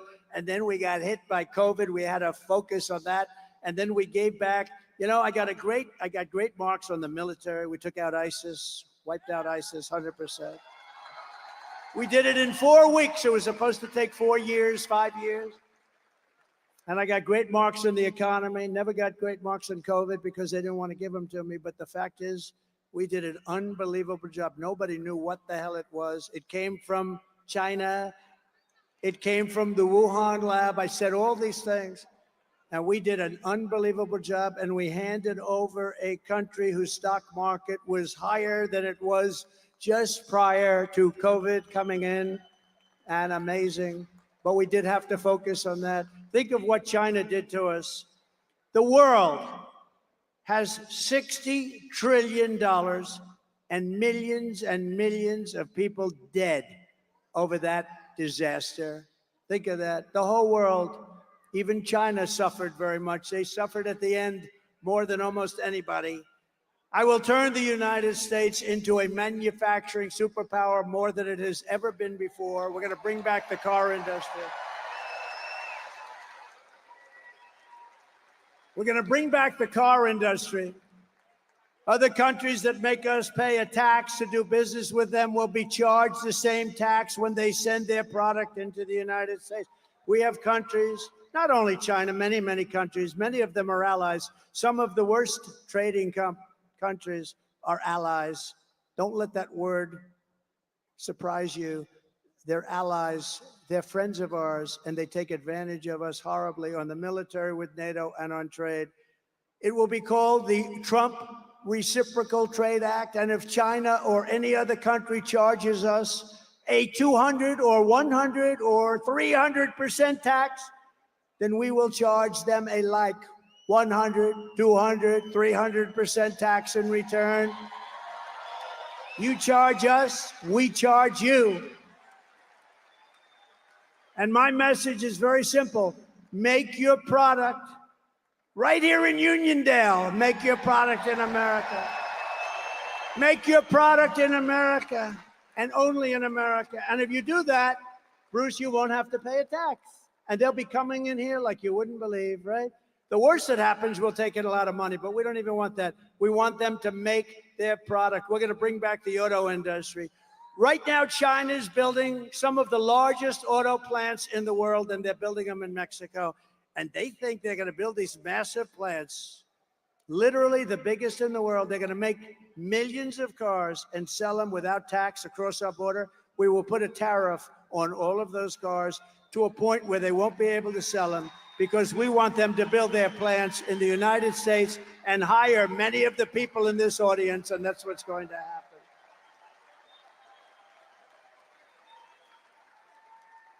And we also have something that's basic, but wow, people said, you're really smart. Where the hell did you think of this one?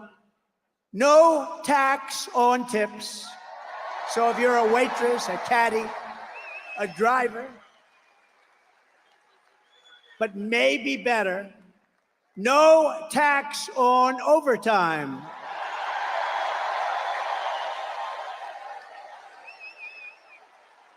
And we'll get it done. We'll get it done. Unlike him with student loan debt that went nowhere, just to talk. We get it. I get it all done. Remember what they say, promises made, promises kept. That's me. And ready? Here's for the seniors. Do we have any seniors in the audience? Raise your hand. You ready? No tax on Social Security benefits. No tax on Social Security benefits. And you know why you deserve it? Because you lived like hell with the highest inflation probably in the history of our country, and you couldn't make ends meet. Now you're not going to have to pay tax on your Social Security benefit.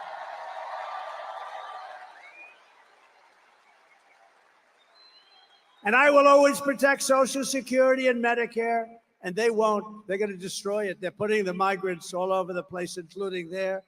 And while working Americans catch up, we're going to put a temporary cap on credit card interest rates. We're going to cap it at around 10%. We can't let them make 25 and 30%. We will terminate the Green New Scam and spend trillions of dollars. We're going to take the Green New Scam, one of the greatest scams in the history of our country. Remember when they used to say global warming? They don't say that anymore. They say climate change because the planet's actually getting cooler. Climate change, Chuck. Climate change is different. Just Chuck Zito. Oh, I feel safe with him in the front row. Are you afraid of climate change, Chuck?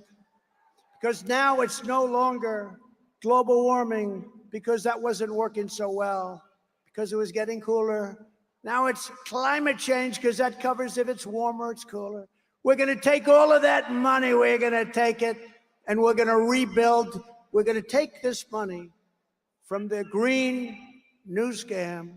It's a Green New Scam, one of the greatest scams in history. And we're going to spend it on roads and bridges and real infrastructure. And we're going to pay down debt, not fake infrastructure that's caused massive inflation and has no benefit whatsoever for our country. And I will settle the war in Ukraine. I got along very well with Putin and Zelensky. And I will end the chaos in the Middle East. A vote for Kamala Harris is a vote to obliterate Israel. That's what's going to happen. Israel will not exist in 2 years. And by the way, we are closer to World War III right now than at any time during anybody's life in this beautiful room. I will stand with Israel and we will return a thing called peace through strength.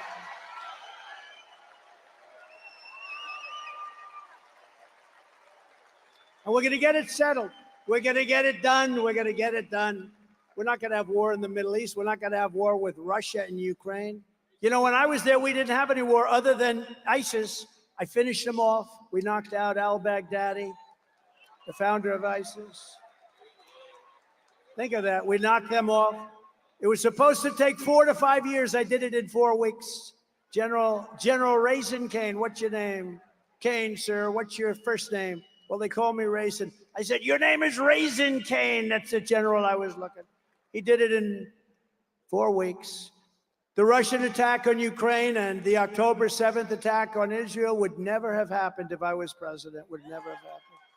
Think of what the world would be, and think of what our nation would be with no Russia-Ukraine war, no October 7th disaster in Israel and the Middle East. It's inflamed right now. It's inflamed like nobody's seen it for 50 years. No inflation and energy dominance. That's what it would have, energy dominance. We'd have no inflation. We wouldn't have either the Middle East or the Russia, Ukraine. What a different world it would be, wouldn't it be? Oh, we can't let them cheat on elections anymore. We can't let it happen. We will rebuild our cities, including Washington, D.C., making them safe, clean, and beautiful again. Right now, we have a capital that when you go down there, you have a damn good chance of being hurt, mugged, something. And we will keep the U.S. dollar as the world's reserve currency. We're losing that, but I'll keep it. I'll keep it.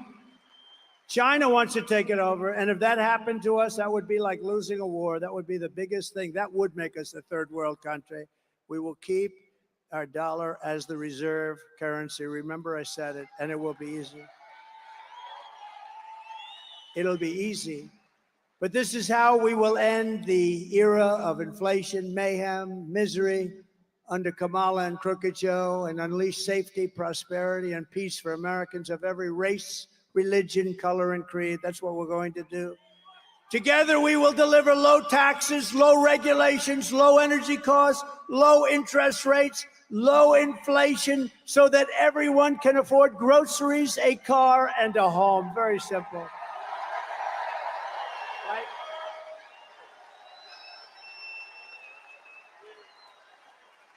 We will stop the invasion, end migrant crime, support our police, strengthen our military. I want to wish a happy 77th birthday to the United States Air Force.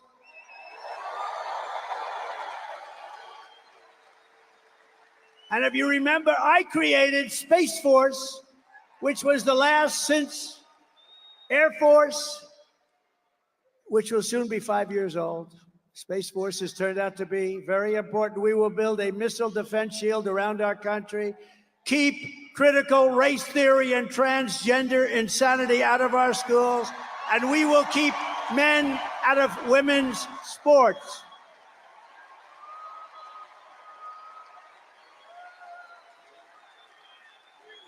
We will defend the Second Amendment, restore free speech, and we will secure our elections, and we will secure our borders.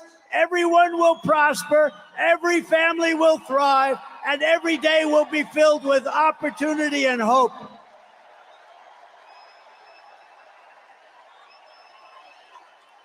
But for that to happen, we must defeat Kamala Harris and the crooked Democrats. So we must stop her country-destroying liberal agenda once and for all.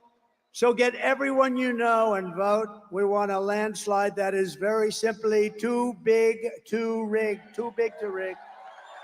Right, Bruce? Too big to rig. Joe, too big to rig. Too big to rig, Joe. I think we can do that, too. On November 5th, we will save our economy. We will rescue our middle class. We will reclaim our sovereignty and restore our borders.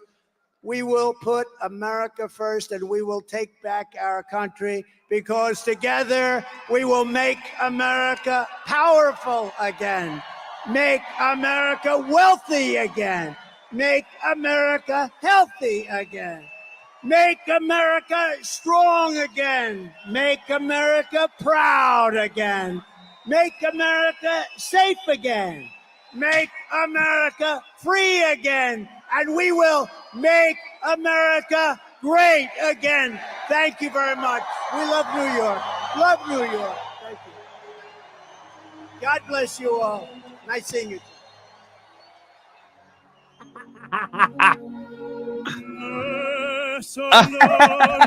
The opera music. They're never gonna make another one like Trump, man. I gotta tell you, they're never gonna. They broke the mold here. They broke it. Donald Trump letting her rip in New York. Yeah, down. Yeah. Down. Yeah. Hey. I mean, listen, I gotta tell you, there's Trump speeches, and then there are Trump speeches. That was a Trump. Say it with the emphasis on the O. Trump speech. That was Donald Trump back in his stomping grounds. You could tell he was energized by New York. You could tell he was energized. He's been all over the place in New York. President Trump's been he's going to be on Gutfeld now, broadcasting in about an hour and a half. And Donald Trump stopped in at a bar, bought a bunch of burgers and beers for people. Now he's going to this massive, rowdy rally. Hey, Alex, can we grab some of those Scavino music? Scavino sweet video. I mean, these are just wild videos of what it looked like from the crowd level there. The president still saying holla. He was in rare form, wasn't he? Not rare form, but like you can tell sometimes when Trump is just locked in. If you missed the start of the show, we covered how President Trump now has a full presidential detail. He has as big of a detail as he had when he was the president of the United States. So President Trump is going monster, magnanimous, moving mightily these days. Really, really amazing, ladies and gentlemen. Amazing stuff. I am really, really excited about this tone shift. I said it before. Like, I hate it when Trump gets caught in the machine, right?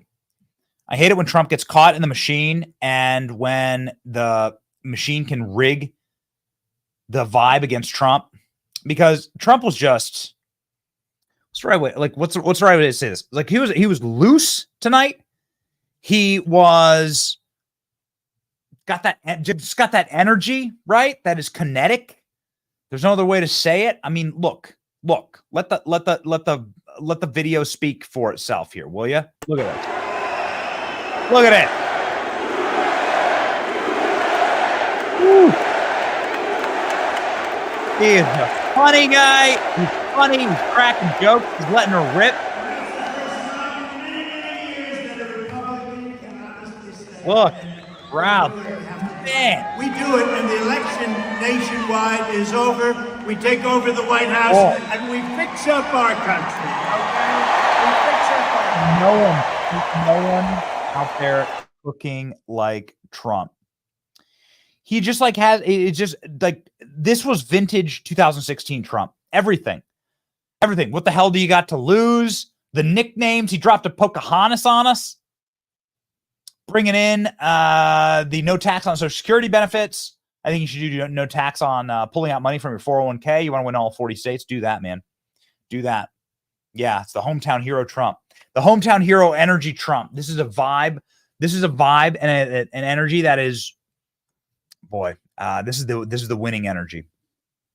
People are going to see this. And you saw on stage there, President Trump. What you didn't see is behind the stage.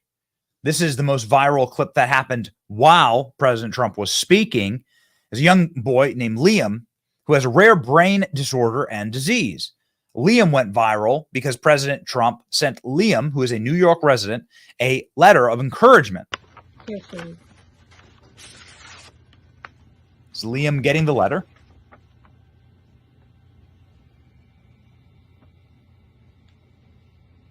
Can you read it? Out loud? Yeah. Sure. It says, Dear Liam, happy 8th birthday. Mrs. Trump and I hope you enjoy this special occasion surrounded by the love of your family and friends. We are so encouraged by the strength and determination you have shown throughout your young life and send our love and best wishes to you as you continue to fight.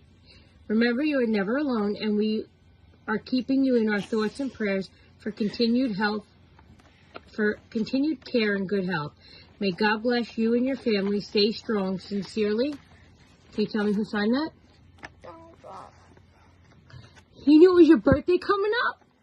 What do you say to him? Thank you. I love you. What else do you say? Thank you. You're just going to have to forgive me here as my producer has decided that it's time for him to eat dinner. He's got some French onion soup, and he's been cutting some of those onions. And give me a moment to sort of clear out here since we have a cooking show going on. Trump was cooking behind the stage. The reason why I play this for you is because while this clip is 1 week old, President Trump doing this for this sweet young man. This young man was a guest of President Trump at the arena, but backstage, President Trump did this for Liam. I'm supposed to be in that stage, but that doesn't matter. Because I got you the best president you'll ever have. This is the best president you'll ever have. How are you, Bob? Hi, Mom. Okay, honey, this is yours. And in there is real good stuff. Okay? So beautiful. See, look at that. These great photographers. And we're going to have that picture of our life, okay? You and I. Is she going to come out and watch me? Of course. Because I left the stage in order to come and say hello to How her. special you are. Okay, honey? So beautiful. So you take care of Mom and Dad? Is that your sister, right? Takes care of us a lot of great hair. So why don't you do this? Take care of yourselves. Okay, I'm going to go right out there. Thank you. Take care of yourself, honey, okay? I wish I looked like that. If I looked like that, I'd be president. Come on, man, dude. They'll never show you, will they? They'll never show you this side of Trump. But what you can tell in moments like this, anyone can act, right? Anyone can be given a prop and can act.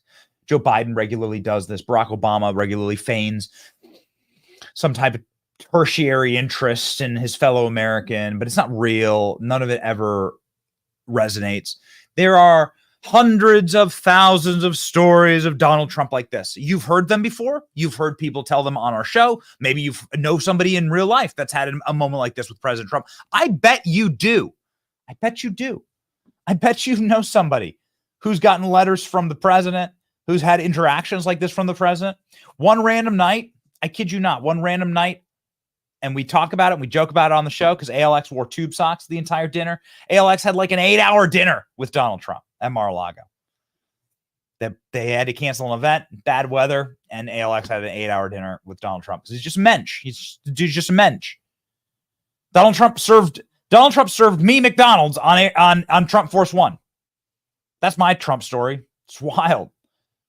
He had McDonald's brought to me. He said, "You look hungry," and they had an entire full McDonald's kitchen on Donald Trump's plane. It's in the video. He's just like this.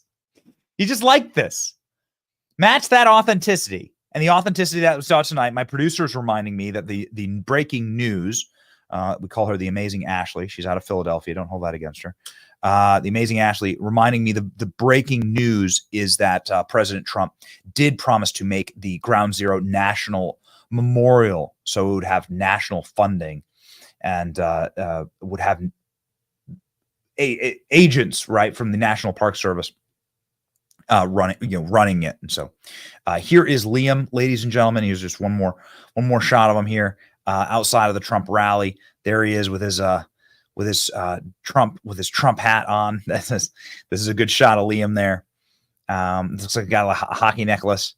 He's got a rare brain disorder, and he's there with some of our friends here. Fantastic.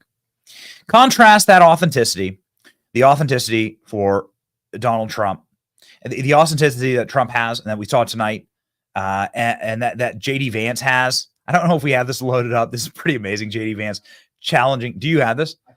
Okay. JD Vance challenging Tim Walz to trophy hunting. The bar game. This is real life, man. This is real life. So awesome. All right, let's play it. Hey guys, JD Vance here, playing a little buck hunter before a rally in Eau Claire, Wisconsin, also known as the closest Tim Walz has ever gotten to real combat. Have fun out there. Look at this, man. It's so great. That's so great. Donald Trump earlier. I'm leading sort of to a point here. This is just, we've played you this clip already, but Donald Trump sitting here signing the bill at a bar, buying a bunch of burgers, talking about just wanting to be a man of the people. The reporter says, do you feel scared? Like you're just a bunch of people trying to kill you. And Trump's like, no, man, we got to eat some burgers. We got to eat some beers. We got to drink some beers, eat some burgers, buy some Bitcoin, pay for it all with Bitcoin, and live. We got to live. It's deep authenticity. Contrast it with Kamala Harris on stage today. Kamala Harris on stage today inside of a hermetically sealed medicinal event, the Congressional Hispanic Caucus. And Kamala Harris was so moved by them that she decided to actually change her accent just for the Congressional Hispanic Caucus. I love you back.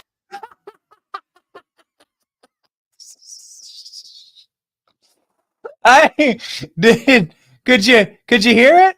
It's subtle. I mean, I'll tell you, this one's subtle. It's subtle. I love you back. It's subtle. All right. It is really. I love you back.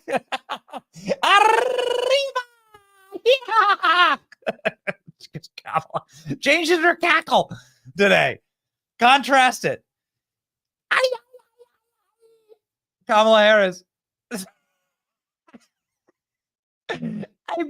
I've been to the border.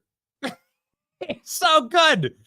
Contrast. I mean, it's so cringe, man. Dude. Have pledged to carry out the largest deportation, a mass deportation in American history. Imagine what that would look like and what that would be. I'm Donald Trump, and I approve this message.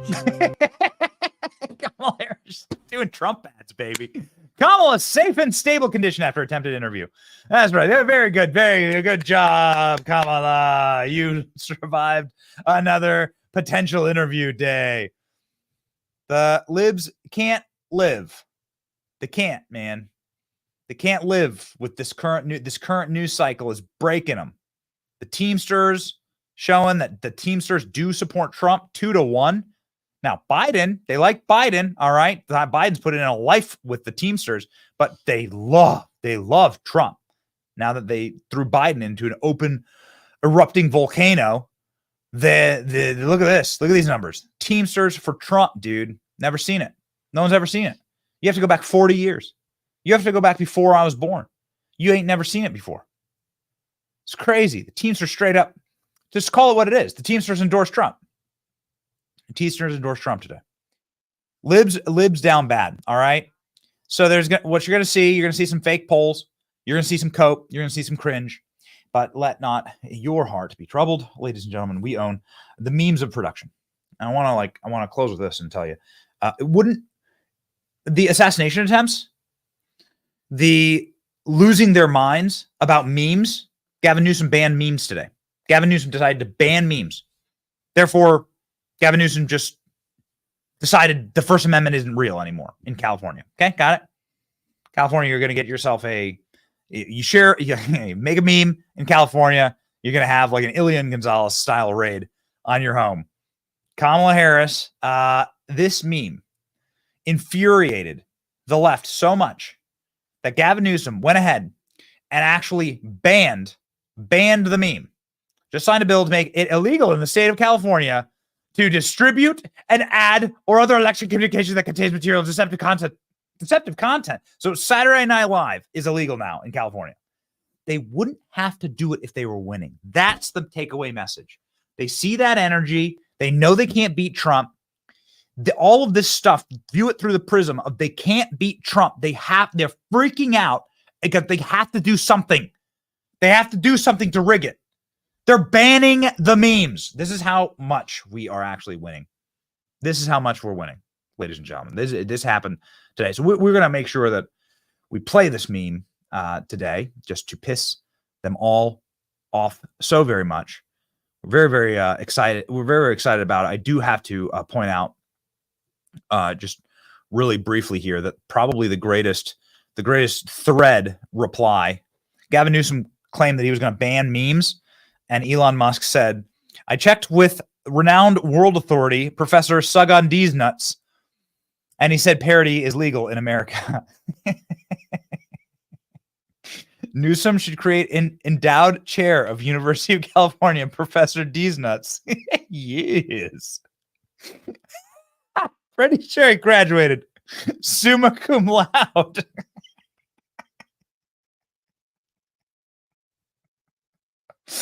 It's just a bunch of dick jokes about Gavin Newsom. Elon's timeline is just pure gold. Yes, officer, I see a meme. He tweeted a parody video. Can you sign one making it illegal for non-citizens to vote in California's election? There you go. Oh, boy. Gavin Newsom's just getting absolutely nuked today. Just nuked. Let's go ahead and check the 36,000. All right. So that's called a ratio. Let's play the meme just to give him the extra salt. Give him that extra sweet salt at the end of the broadcast here. Donald Trump in rare form. Donald Trump cracking a lot of jokes, having a good time. We're having a good time. This is the energy to bring us to victory. Here's the meme that is illegal. If you're watching in California, you're going to jail for watching this. Oh, man. Thank you for watching, by the way. And also, please consider subscribing to our new channels. We have brand new content up today. We got to load it. We got to put up the short. got it short, man. I got one more piece of encouragement for you. When you got it, let her rip. We got to let her rip.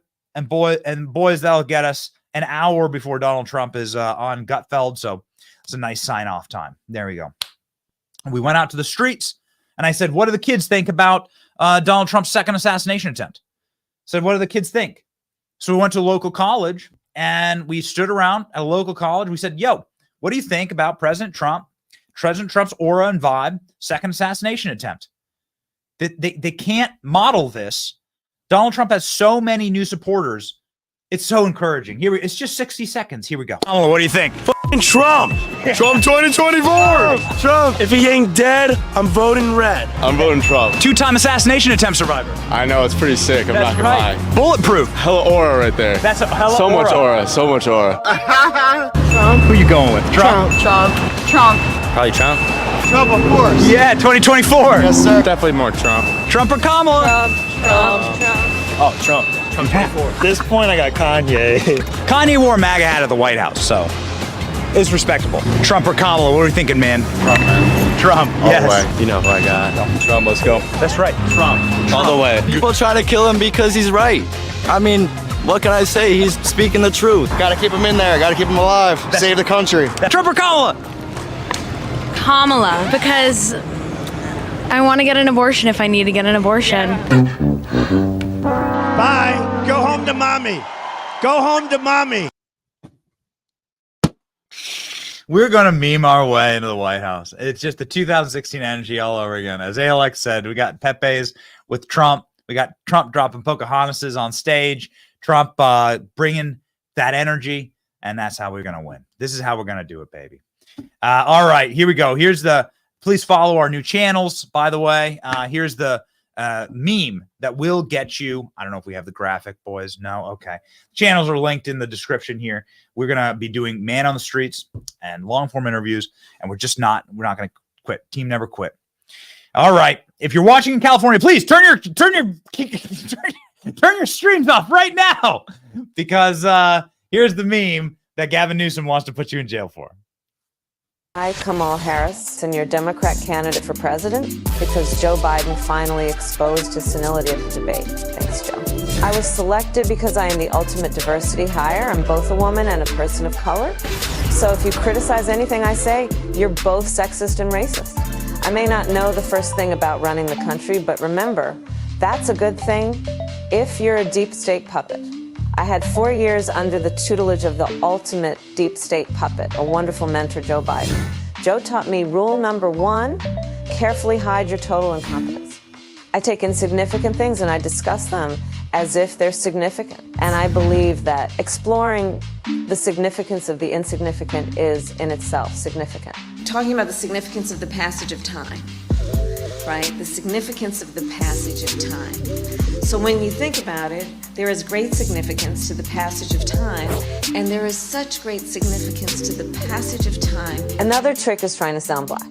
I pretend to celebrate Kwanzaa, and in my speeches, I always do my best Barack Obama impression. So hear me when I say, I know Donald Trump's type. And okay, look, maybe my work addressing the root causes of the border crisis were catastrophic, but my knowledge of international politics is truly shocking. The United States shares a very important relationship, which is an alliance with the Republic of North Korea.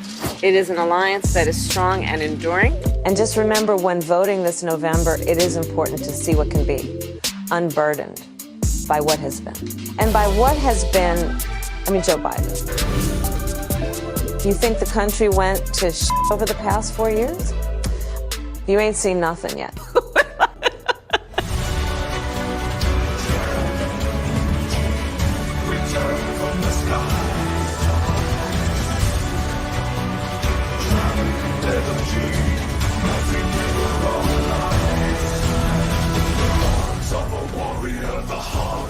Dragon, the heart and armor and the heart of an American.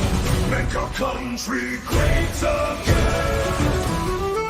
The biggest ships in the sea, all owned by the oldest kings, and their dying legacy, media deal weeds. Soon will the penny Benny Show, come to mind. The salt from lives for fun. Leave the gold and bring the gun. We sail for number one.